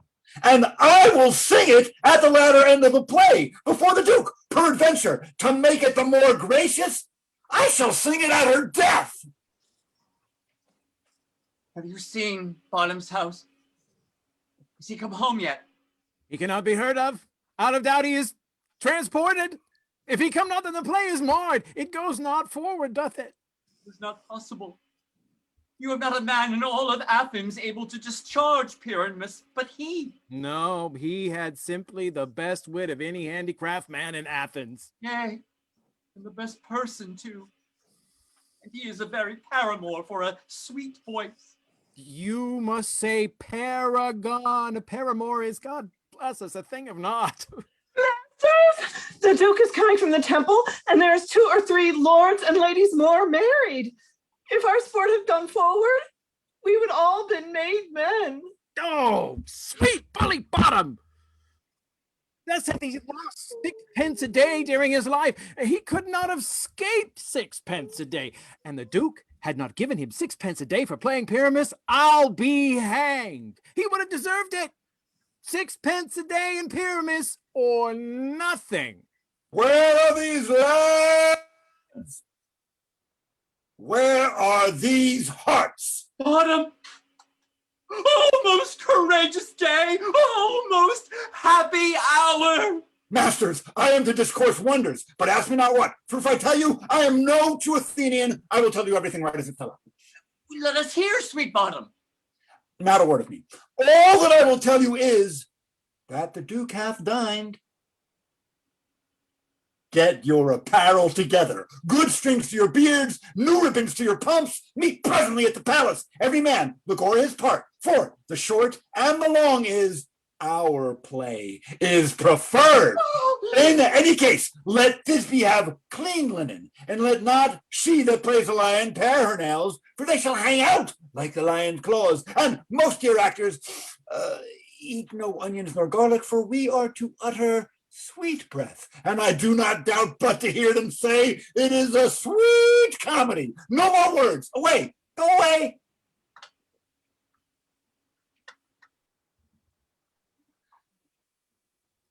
'Tis strange, my Theseus, that these lovers speak of. More strange than true. I never may believe these antique fables, nor these fairy toys. Lovers and madmen have such seething brains, such shaping imaginations that apprehend more than cool reason ever comprehends.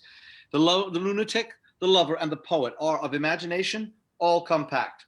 One sees more devils than vast hell can hold. That is the madman. The lover, all is frantic.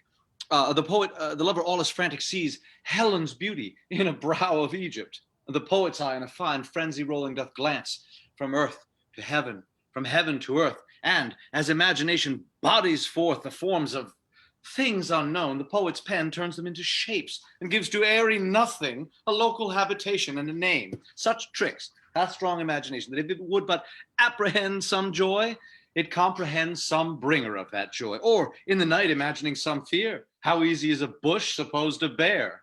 But all the story of the night told over, and all their minds transfigured so together, more witnesseth than fancy's images, and grows to something of great constancy, but howsoever strange and admirable. Here come the lovers now, full of joy and mirth. Joy, gentle friends, joy and fresh days of love accompany your hearts. More than to us, wait in your royal walks, your board, your bed. Oh, come now, what masks, what dances shall we have to wear away this long age of 3 hours between our after supper and bedtime? Where is our usual manager of mirth? What revels are in hand? Is there no play to ease the anguish of a torturing hour? Call Philostrate. Yeah, mighty Theseus. Say, what abridgment have you for this evening? What mask, what music? How shall we beguile the lazy time, if not with some delight? There is a brief. How many sports are ripe? Make choice of which your highness will see first. The battle with the Centaurs, to be sung by an Athenian eunuch to the harp. Will none of that. That have I told my lady, in my love and glory of my kinsman Hercules. The riot of the tipsy bacchanals, tearing the Thracian singer in their rage. That is an old device. It was played when I from Thebes came last a conqueror. The thrice 3 muses mourning for the death of learning, late deceased in beggary. That is some satire, keen and critical, not sorting with a nuptial ceremony. A tedious brief scene of young Pyramus and his love Thisbe, very tragical mirth. Merry and tragical? Tedious and brief, that is, hot ice and wondrous strange snow. How shall we find the concord of this discord? Play there is, my lord, some 10 words long, which is as brief as I have known a play. But by 10 words, my lord, it is too long, which makes it tedious.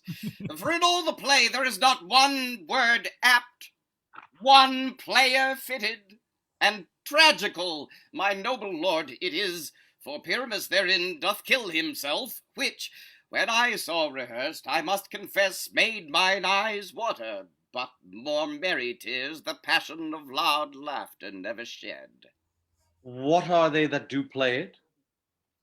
Hard-handed men that work in Athens here, which never labored in their minds till now, and now have toiled their unbreathed memories with this same play against your nuptial. And we will hear it. Now, my noble lord, it is not for you. I have heard it over, and it is nothing in the world, unless you can find sport in their intents, extremely stretched and conned with cruel pain to do you service. I will hear that play, for never anything can be amiss when simpleness and duty tender it. Go, bring them in, and take your places, ladies. I love not to see wretchedness o'ercharged, and duty in his service perishing. My gentle sweet, you shall see no such thing. He says they can do nothing in this kind. The kind are we to give them thanks for nothing. Well, our sport shall be to take what they mistake, and what poor duty cannot do, noble respect takes it in might, not merit. Where I have come, great clerks of purpose to greet me with premeditated welcomes, wherein I have seen them,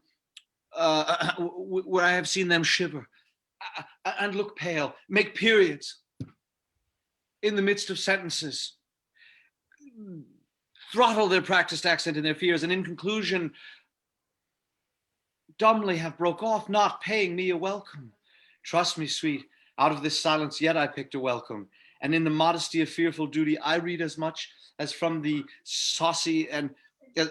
rattling tongue of saucy and audacious eloquence. Love, therefore, and tongue-tied simplicity in least speak most to my capacity.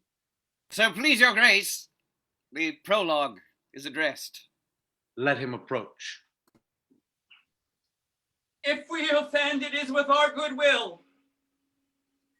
That you should think. We come not to offend, but with goodwill. Aha. To show our simple skill that is the true beginning of our end. Consider then we come but in despite. We do not come as minding to contest you. Our true intent is. Oh, for your delight we are not here. That you should here repent you. The actors are at hand, and by their show you shall know all that you are like to know. This fellow doth not stand upon points. He hath rid his prologue like a rough colt. He knows not the stop. A good moral, my lord. It is not enough to speak, but to speak true. Indeed, he hath played on his prologue like a child on a recorder, a sound, but not in government. His speech was like a tangled chain, nothing impaired, but all disordered. Who is next? Gentles, perchance you wonder at the show, but wonder on, till truth make all things plain. This man is Pyramus, if you would know. This beauteous lady Thisbe is certain. This man with lime and rough cast wall doth present wall, that vile wall, which did these lovers sunder, and through walls crack, poor souls, they are content to whisper, at the which let no man wonder. This man, with lanthorn, dog, and bush of thorn, presenteth moonshine, for you will know by moonshine did these lovers think to woo, to meet at Ninus' tomb, there to woo this grisly beast which lion hight by name, the trusty Thisbe coming first by night did scare away, or rather did defright, and as she fled, her mantle she did fall, which lion, vile with bloody mouth, is saying, anon comes Pyramus, sweet youth and tall, and finds his trusty Thisbe's mantle slain where I was blade, with bloody blade, with bloody blameful blade he bravely broached his boiling bloody breast in Thisbe. Tarrying in mulberry shade, his dagger drew and died. For all the rest that lion, moonshine, wall, and lovers twain at large discourse, while here they do remain. I wonder if the lion be to speak. No wonder, my lord, one lion may, when many asses do. In the same interlude it doth befall that I would, snug by name, present a wall, and such a wall as I would have you track that had in it a crannied hole or crack, through which the lovers Pyramus and Thisbe did whisper often very secretly. This loam, this rough cast, and this stone does show that I am the same wall. The truth is so, and this the cranny is right and sinister, through which the fearful lovers are to whisper. Would you desire lime and hair to speak better? It is the wittiest petition that ever I heard. Discourse, my lord. Pyramus draws near the wall. Silence. Oh, grim-looked night! Oh, night with hue so black! Oh, night whichever art when day is not. Oh, night! Mark! Turn on your image, please. Turn on your image, please. Sorry. You speak your cues without image, all at once. From the top, please.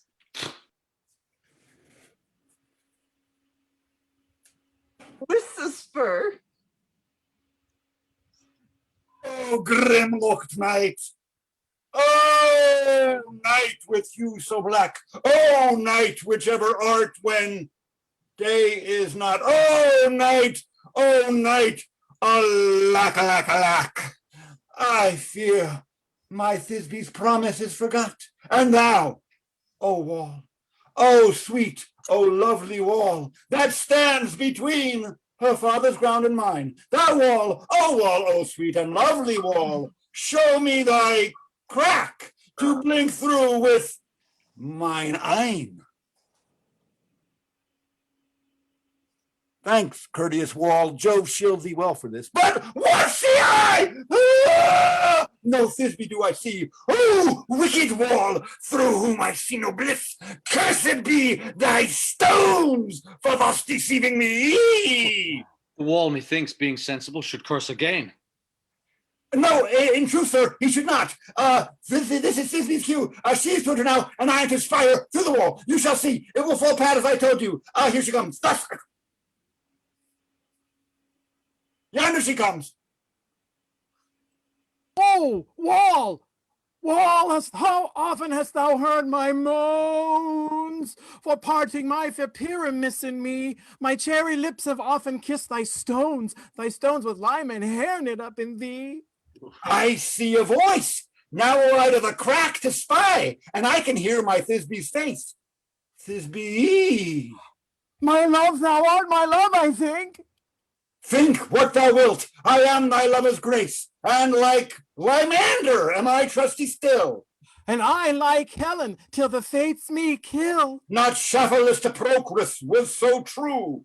A Shafalus to Procrus, I to you. Oh, kiss me through the hole of this vile wall. I kiss the wall's hole, not your lips at all. Wilt thou at Ninny's tomb meet me straightway? My death, I come without delay.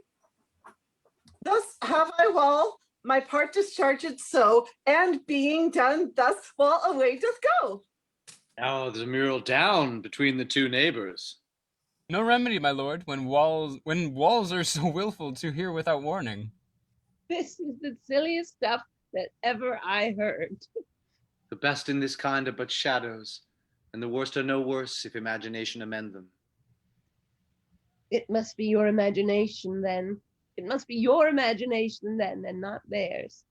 Well, if we imagine no worse of them than they of themselves, they may pass for excellent men. Here come two noble beasts in, a man and a lion. You ladies, You whose gentle hearts do fear the smallest monstrous mouse that creeps on floor, may now perchance both quake and tremble here when lion rough in wildest rage just roar. Then know that I snug the joiner am. A lion fell, nor else no lion's dam. For if I should as lion come in strife into this place, 'twere pity on my life. A very gentle beast and of a good conscience. The very best at a beast, my lord, that e'er I saw. This lion is a very fox for her valor. True, and a goose for her discretion. Not so, my lord, for his valor cannot carry his discretion, and the fox carries the goose. This lanthorn doth the horned moon present.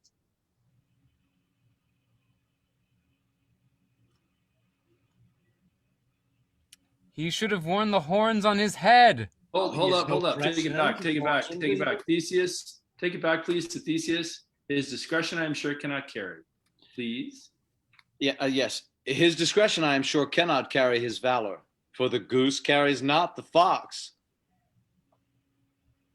It is well. Leave it to his discretion, and let us listen to the moon. This lanthorn doth the horned moon present. He should have worn the horns on his head. He is no crescent, man. The horns are invisible within the circumference. This lanthorn doth the horned moon present. This What is... of the man in the moon doth seem to be.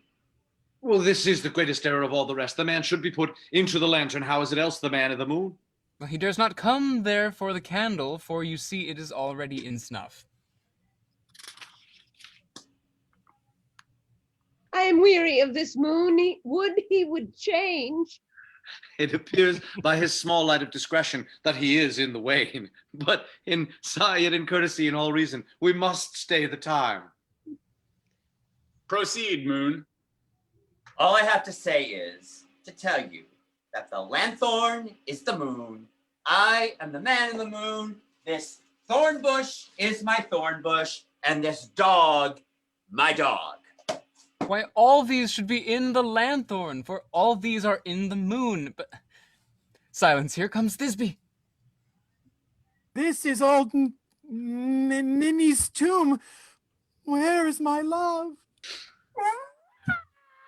Ah! Ah! Ah! Ah!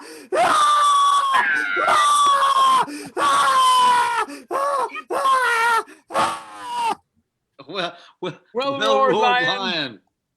Well run, Thisbe. Well shone, moon.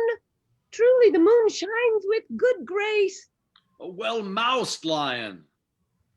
And so the lion vanished. And then came Pyramus.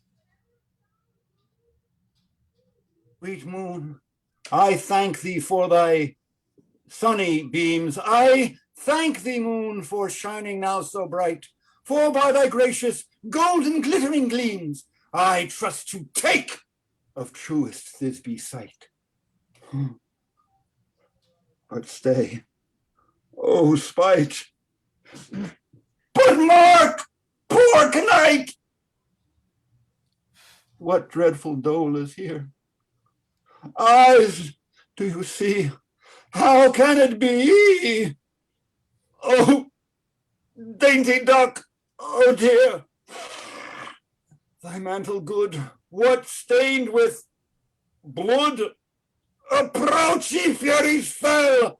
Oh, fates, come, cut thread and thrum, quell, crush, conclude, and quell. Ow. This passion and the death of a dear friend would go near to make a man look sad. Through my heart, but I pity the man. Oh, wherefore, nature, didst thou lion's frame, since lion vile hath here deflowered my dear, which is, no, which was the fairest dame that lived, that loved, that liked, that looked with cheer. Come, tears confound, out, sword, and wound the pap of Pyramus, I that left the pap, where heart doth hop. Thus die I, thus Oh. Oh.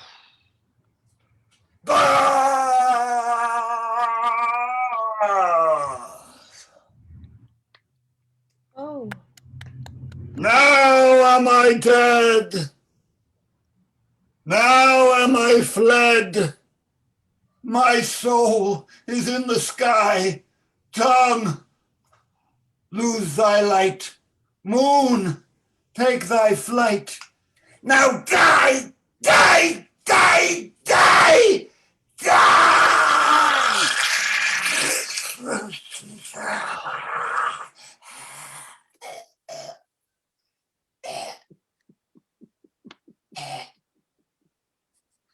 For No God's die, sake, cue Demetrius. No die, but an ace for him, for he is but one.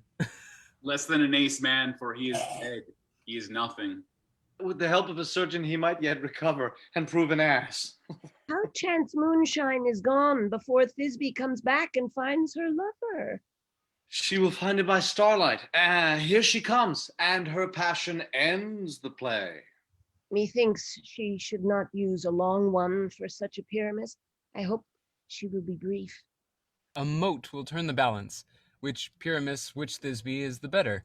He for a man, God warrant us. She for a woman, God bless us.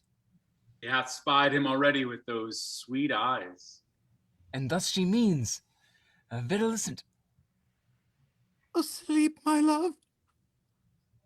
What? Dead, my dove! Oh, Pyramus, arise! Speak, speak! Quite dumb? Dead? Dead? A tomb must cover the sweet eyes! Oh, these lips! This cherry nose! Yellow cowslip cheeks are gone, gone. Lovers make moan. Oh. Eyes were green as leeks. Oh, sisters, three, come, come to me with hands as pale as milk. Lay them in gore, since you have shore with shears his thread of silk. Tongue, not a word. Come, trusty sword. Come, blade, my breast imbrue.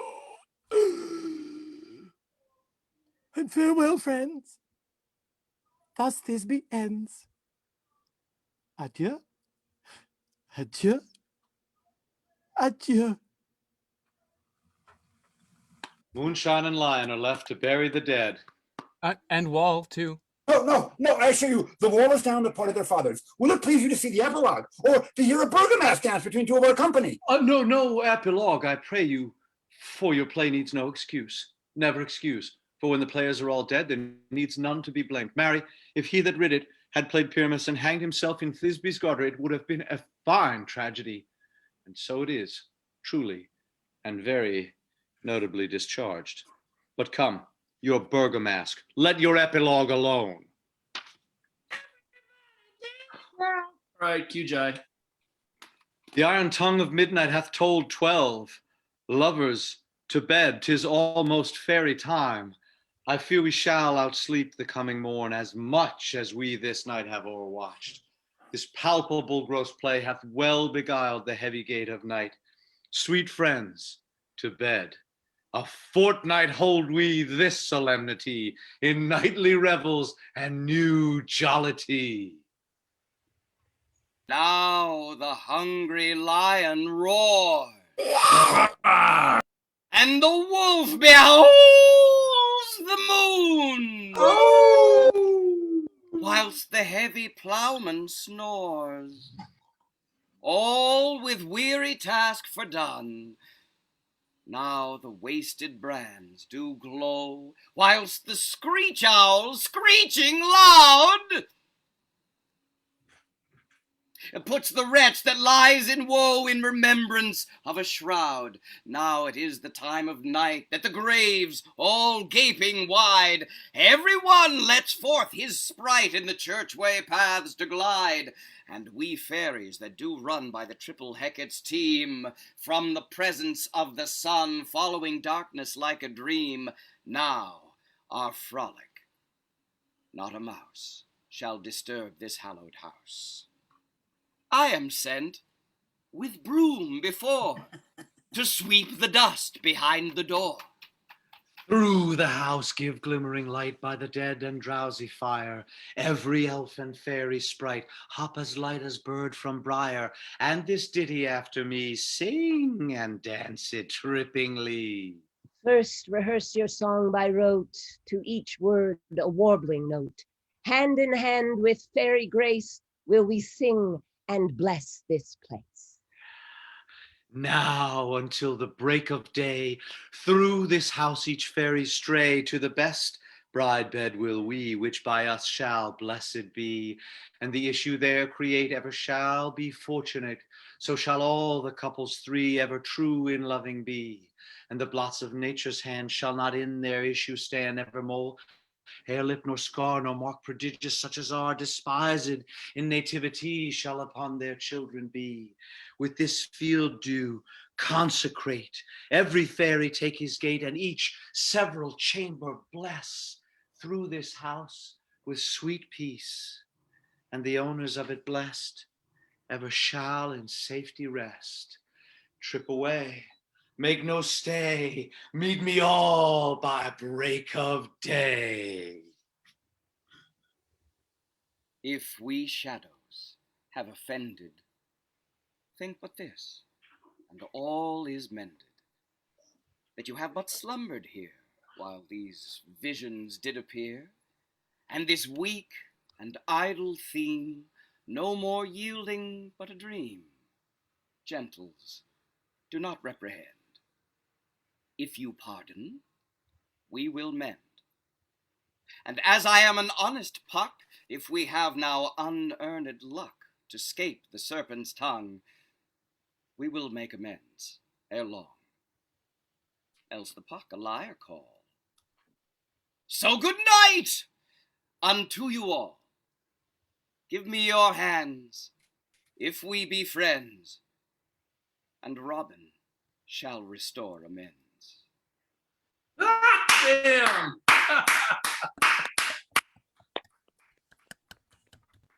That was wonderful. That was wonderful. Thank you all. Thank you all. For those of you who have been watching on Facebook Live, I thank you all for joining us here tonight. This performance, this reading will be on Facebook in its entirety. It will stay on our Facebook. It will stay on our Facebook group for posterity. And in addition, beyond that, we will be posting this on the New York Shakespeare YouTube page and on the New York Shakespeare Instagram page in the coming days. So you will have a variety of ways to catch this production from beginning to end. I apologize for some of the internet connection issues. I think that's in the magic of theater on Zoom. That's just what it is. Exactly. You know, in the park days, Christopher, I'm sure you can attest to this, there was always the fear that a show would be rained out or you'd have some kind of disturbance from the weather. I think the modern version of that on Zoom is internet instability. So we had a little bit of that. Yeah, I haven't thought of any clever things to say to the internet to get it to stop fucking up yet. Well, you and me will take the internet out back and we'll give it a talking to afterwards, and we'll see what we can do about that. But again, I thank you all so much for joining us here tonight. If we can ask the actors to hang with us for a few minutes just to introduce yourselves. There are so many faces here that I remember very, very vividly from all the years in the park. If we can go through and just have each of you just introduce yourselves, tell us who you played in tonight's performance, and give us an idea of how long you have been with Girl Rep, or what years you were most active. Go ahead. Let's start from top left and go down. Ken, can we start with you? My name is Ken Schatz, and I was the first Puck in Washington Square Park before we had a permit. That was 1989, over 3,000 years ago. Ken, I remember you so vividly. I remember you seeing you so many years in a row doing that show. And where was the spot in the show that you had the part where you would blow the fire with the propane? Oh, that's that was mostly Amo. Amo doing that. That was Amo's bag, and when I directed it one year, he got a gig and he had to go do it, and so I had to sub in for him, and he taught me how to blow fire. This was when the Quince's company was rehearsing the play, and Amo taught me how to blow fire in one afternoon. Which I do not recommend. Like if you're gonna learn that, take a couple days. Yeah. But we did. And Ken, nowadays you teach acting yourself in the Ken Schatz acting studio. Is that right? I do. Thank you. Yes. Okay. Why don't you shoot a plug out there for anyone who wants to join you? You're one of my favorite pucks of all those crazy pucks out there. You're one of my favorite. Thank you so much. Where can people find the Ken Schatz acting studio? www.kenschatz.com. Fantastic. All right. Julie Evans-Smith. Julie, you were our Helena. Tell us about yourself and your history with Gorilla Rep. Hi, yes. I was Helena tonight. I played Helena in 1996. As Ken said, it was 3,000 years ago. I reprised the role of Helena a couple of years ago when we did it in Brooklyn at the Brick. Wait, 5 years ago? Wait a minute, that was 5 years ago that we did that at the Brick? Okay, wow, Lord above. Sorry, folks, it's raining. It's raining. A, I'm getting old, and B, time is meaningless. So apparently it was 5 years ago that we did that at the Brick, and I played Helena again then. And I love Helena, and I was thrilled to essay the role again and reunite with all these wonderful, wonderful, lovely faces and people. And oh, we got the recording stopped apparently. No, we're still going. I'm sorry. We got a little burst. That's okay. That's the Zoom equivalent of the hook coming out. Yeah, apparently. All right, we're still going. Go ahead. No. The Zoom lady has told me I'm done, so I'm done. we're still going. I missed your whole little bit there, Julie. If you could just catch us up to what we missed there. Oh. When you started talking is when for me the Zoom comped out. Oh, the whole thing. Yeah, if you could catch us up to what we missed with you. I'm sorry about that. Wow. Okay, so short version. Hi, I'm Julie. I played Helena in 1996, and then again 5 years ago in a reprise at the Brick in Brooklyn, and huzzah. All right. Well, Julie, you guys were fantastic. Let's jump over to, let's go, our tiles changed. I'm looking at a different order now. Mark. May I Mark, go? I'm just going to go right ahead. I have a child to put to sleep. Please go ahead. I'm so sorry. I'm so happy to be here. And give us the child. Hey, Lisa. The child how are is you? running amok. It's a little Indian boy, is it perhaps? Yes, it's my, girl, actually. But, Alyssa, why don't you introduce yourself, Alyssa, and tell us when you were with the company? Let's see. That Elisa Bresnahan, I was 3 million years ago, right? In 1980. What did you say, Ken? 89. 89. Yes. Yep. And now they're back to selling weed back there in Washington Park, like the old days. And that was what we were. Yeah, we were doing that too. So. And you're on Broadway these days. Well, when Broadway was active, and I hope it's coming back soon. What were you doing on Broadway, Lisa? Well, the last piece I was doing there was Network. Was in a year ago. Yeah, wherever we are, 2 years ago. All right. Well, fantastic. You're wonderful. Thank you so much. Thank you so much. And Jai. good night to all. I'm going to sign off. Good night. Love to you, Christopher. Good night, Lisa. Bye, Thanks. Lisa. Good night. Thank Good you. night, Lisa. I'm going to loop back around before I head back to Mark. So Jai Murphy, I remember you very vividly as our resident Oberon and Theseus. Is that right? Lost your sound there. Oh, sorry. Can you hear me? I'm having internet connectivity issues. I apologize. Yeah. So Jai, tell us that you had a very lengthy history with Gorilla Rep. Yeah, lengthy enough, I guess. I mean, I'm part of the '92 crew when we officially formed the company, and the first official show we did was this one, and then yeah, that's much of my formative years in the '90s spent in Washington Square Park. I remember. I think not to what 2000. Well, no, 98. Ken, that was the year you directed. I think it was 7 summers straight. I think it was '92 through '98. That was, and some other shows too along the way, of course. And I think you were the president of Gorilla Rep for a while, right? Yes, yes, I was. For all I know, I still am. I have to ask Christopher. I'm not really sure. I have no comment at this time. I have no comment at this time. Okay, Mark Greenfield. Better that way. Bottom. Mark, unmute yourself, please. The first show I did with Gorilla Rep was Ubu is King in Grand Central Station, and that I believe was in '92.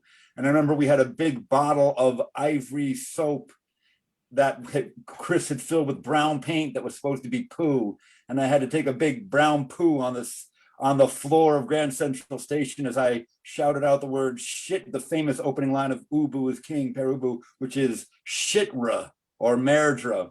And I was very nervous about it the first time. And then afterwards, it was like this gigantic psychic release of everything I had ever had inside me. And it was a wonderful feeling.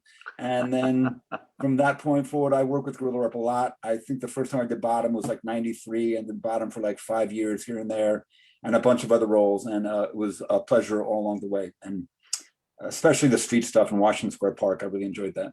And Mark, even before Gorilla Rep, or around the time of the beginning of Gorilla Rep, I remember you had Expanded Arts and you had the Faux Real Theater Company, and you guys did a lot of fun, different stuff. You had a haunted house, you had a ship at one point in time, you had a whole bunch of things going on. But I've always loved your work with Gorilla Rep as well. So I'm very happy that we reconnected another one with Christopher, of one of the pioneers of the downtown Shakespeare scene. Thank you. Oh, well, I definitely also, I definitely got some tricks. All right, if you can hear me, say hello. Okay, so let's go to. You disappeared. Oh. Let's go to who? Let's take it back to Theseus' line. Take it away, Linda. I think we should go to Linda. I think we should go to Linda too. All right. Go, Linda.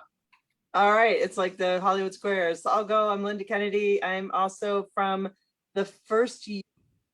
Oh. Hi, I'm Linda Kennedy. Hello again. This is my computer's way of telling me to go to sleep already. Yeah, no, I just got the hook. Okay, guys, we'll zip through the remainder before the internet completely blows up my computer. Who else do we have joining us here tonight? Oh, I was just starting when I was recording. I'm Linda Kennedy. I'm also from the first year of incorporation with Jai, and then doing Midsummer, and Mark with Ubu. You know, from the days when in Grand Central people would offer us food because they were like, "Who are these people sitting on the ground in there?" With Midsummer, I played, this is my favorite track. I love this sort of snug snout combo, but I've also done Titania. I did Hermia that first year, which was unusual because I'm quite tall, but we had an even taller Helena. And then different parts along the way. Most recently, 5 years ago, we did the reunion of This Inside and Air Conditioning, which was lovely for someone who's getting up there. And during pandemic, Chris has directed 2 films, I can say it, the Scottish play on iPhones, which has won some awards already, where I reprised First Witch because I used to do that in Fort Tryon. And then we just finished, oh my goodness, Hamlet. So doing Rosencrantz. So it's been fun along the way, growing old with these folks, growing middle-aged. All right, let's go to Tim Cusack. Hey everybody. So I was actually in the second company. I was in the second run of this in 1990. And I'm actually going to tell a story that I don't think I've ever told anybody. And this is an absolutely true story. I had come back. I did a semester in London. No, it's not bad. It's not even bad. I did a semester in London. I came back, and I'm from Scranton, Pennsylvania, and I did not want to go back to Scranton. And I got back, and I got an audition for the apprentice company at Actors Theater of Louisville. And this is absolutely true story. In the audition, the guy offered me a slot in the apprentice company right there on the spot in the audition. And Christopher had already asked me to come in and do Peter Quince, and I actually had to make a decision.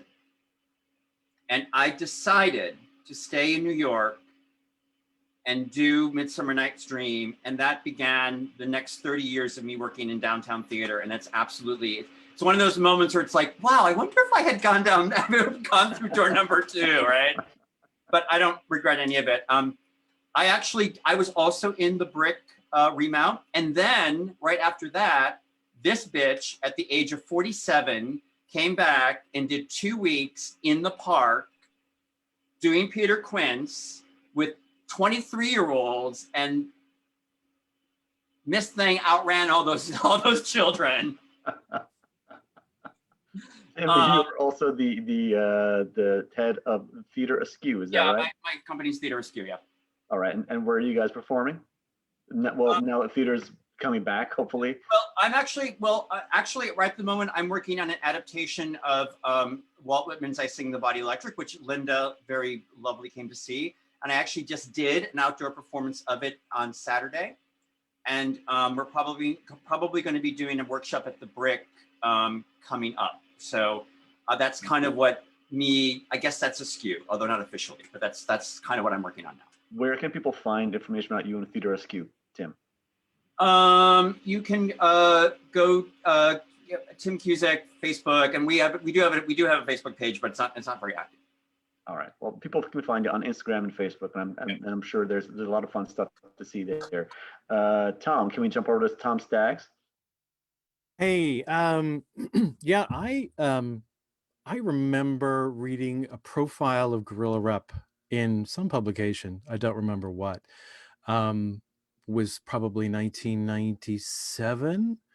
And I thought, I want to be a part of this company. And I remember auditioning at El Bohio for the 98 season. And I was cast in Henry IV Part 2, directed by Mr. Greenfield.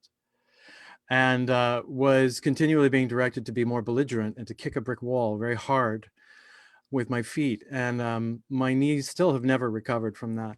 But it was a brilliant experience. And I loved being in the company. And I was fortunate enough to do this play the following season, 99. And then I guess it was 2001, 2002, probably I dropped out for a long while. And then the remount of this at the Brick, which was 5 years ago now that we have established. So, and also lucky enough to be part of the iPhone Scottish play and Hamlet. So very excited to see Hamlet when that comes out of the can. So thank you for, it's been a wonderful evening and I really have enjoyed this immensely. Thank you all. And let's go to our Hermia, Catherine. Hi, I'm Catherine Gooch, now known as Cat Gooch Bro. I was in that very first Midsummer also in 1989. And then the Gorilla Rep iteration, and I've been in Midsummer 6 times now, playing most of the parts. It's sort of one of those things, like if I was ever stuck on a desert island, I could do the whole play for myself. Done many, many shows with Gorilla Rep over the years and loved every minute. And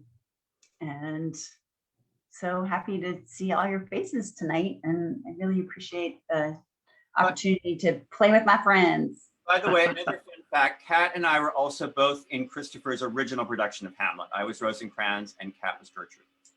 And I'd like to give another yeah. yeah. I'd like to give another shout out to Kat Gooch Bro. Kat was in Bad Penny with me in Central Park earlier that summer. Mac Wellman's site-specific play at Bow Bridge in Central Park, and Kat On Gooch Guard Bro. Arts. Yeah, that's right. She was the one who told me you should go audition for Midsummer Night's Dream, Chris's production, Midsummer Night's Dream, and that was a very, very important thing for me, and that led to a lot of wonderful things in my life. So thanks for that. Hey, You're so let welcome. me tell you something. Thanks, Catherine. I never knew you pulled him down there. I got to tell you, I have a notorious for calling my friends to be in shows because I have such extraordinarily talented friends, obviously, and I know where the talent is. But oddly enough, I hadn't met Ken, and he walked in, and I'm not lying, people. He walked in, he walked across. What was it? Studio 2, Studio 1. He held out his hand, and I damn near said, "Hi, Puck. Nice to meet you." On the spot. Anyway, All right. Sorry to interrupt.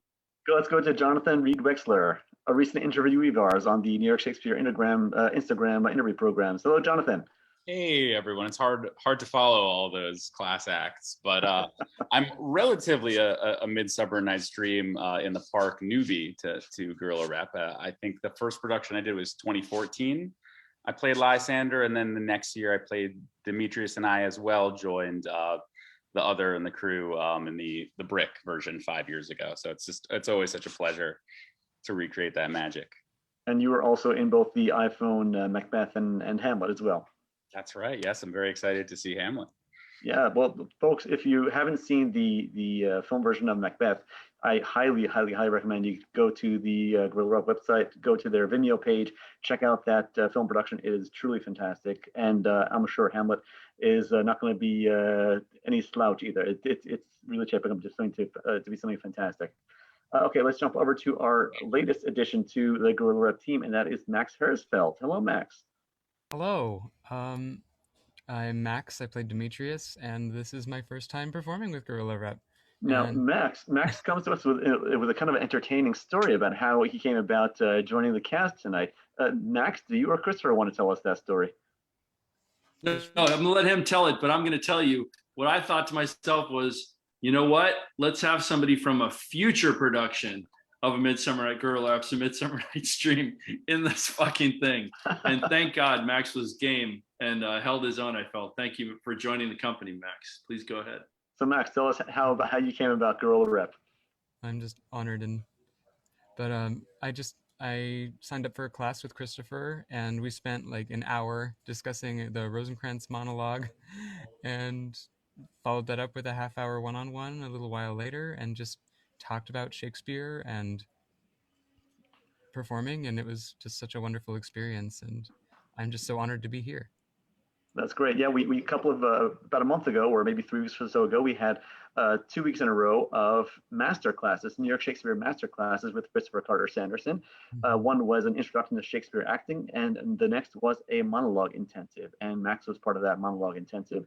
And he and Christopher got on, and they had their private session afterwards.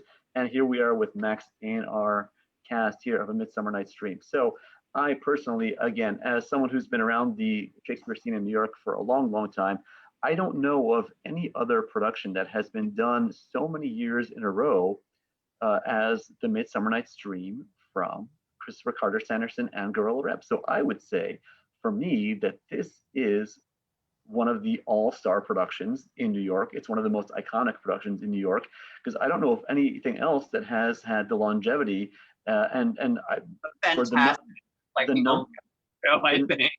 number of years that this show has been done, with the amount of audience members that have come to see it and the quality that's been done. I think it's one of the legendary New York Shakespeare productions of the past quarter century. Would you all agree? Okay. Right. You'll take it? Good. I'm happy. Well, listen. I'll take it. Okay. Well, I thank you all so much for joining us here tonight. This, for me, it's a trip down memory lane and a chance to see so many of the actors that I've loved in this show for so many years come back and do it in the modern Zoom iteration. So thank you all so much. This show, again, This reading will be saved here on our Facebook group. You can watch it from beginning to end. I know we had some technical difficulties, but you can catch the whole thing. We'll be porting it over in the next several days to our YouTube page and also to our Instagram, and that is instagram.com/New York Shakespeare. Again, join us next week if you're still hanging there with us after this wonderful show. Join us next week. We're here on Monday night, the 21st, for our post-Father's Day discussion of Shakespeare's fathers. And we have a crew of wonderful educators and theater practitioners who are going to be joining us for that. For myself, from the New York Shakespeare team, and from all of you, if I may be so bold, I say adieu. Ken, do you want to bid us farewell with your final words from Puck to wrap up this? First thing that I'll say is thank you very much to you, Rodney, and thank you to Mallory, and thank you to New York Shakespeare for hosting us and for bringing that all together. Thanks so much. It was really beautiful to see everybody. Great. Thank you And all. thank you, Thank you all. Christopher, and thank you all. Yeah. Thank you, Christopher. And yeah, Ken, you absolutely said it, and this shouldn't go without saying, from me at least. Mallory Topol was behind the scenes. She was the stage manager, putting this all together and getting everything organized. So a big thank you to her. And Christopher, thank you kindly for sharing this wonderful work of yours that you've been giving your heart and your all your time and attention to for the last quarter century, and sharing that with the audience here tonight. So thank you all. Thank you for joining us here tonight. To the audience, thank you for joining us here tonight. We hope to see you next time. Support your local Shakespeare, and thank you, Gorilla Rep, for sharing Midsummer Stream with us here tonight. New York Shakespeare on social media. Thank you all. Have a wonderful night. Good night. Night.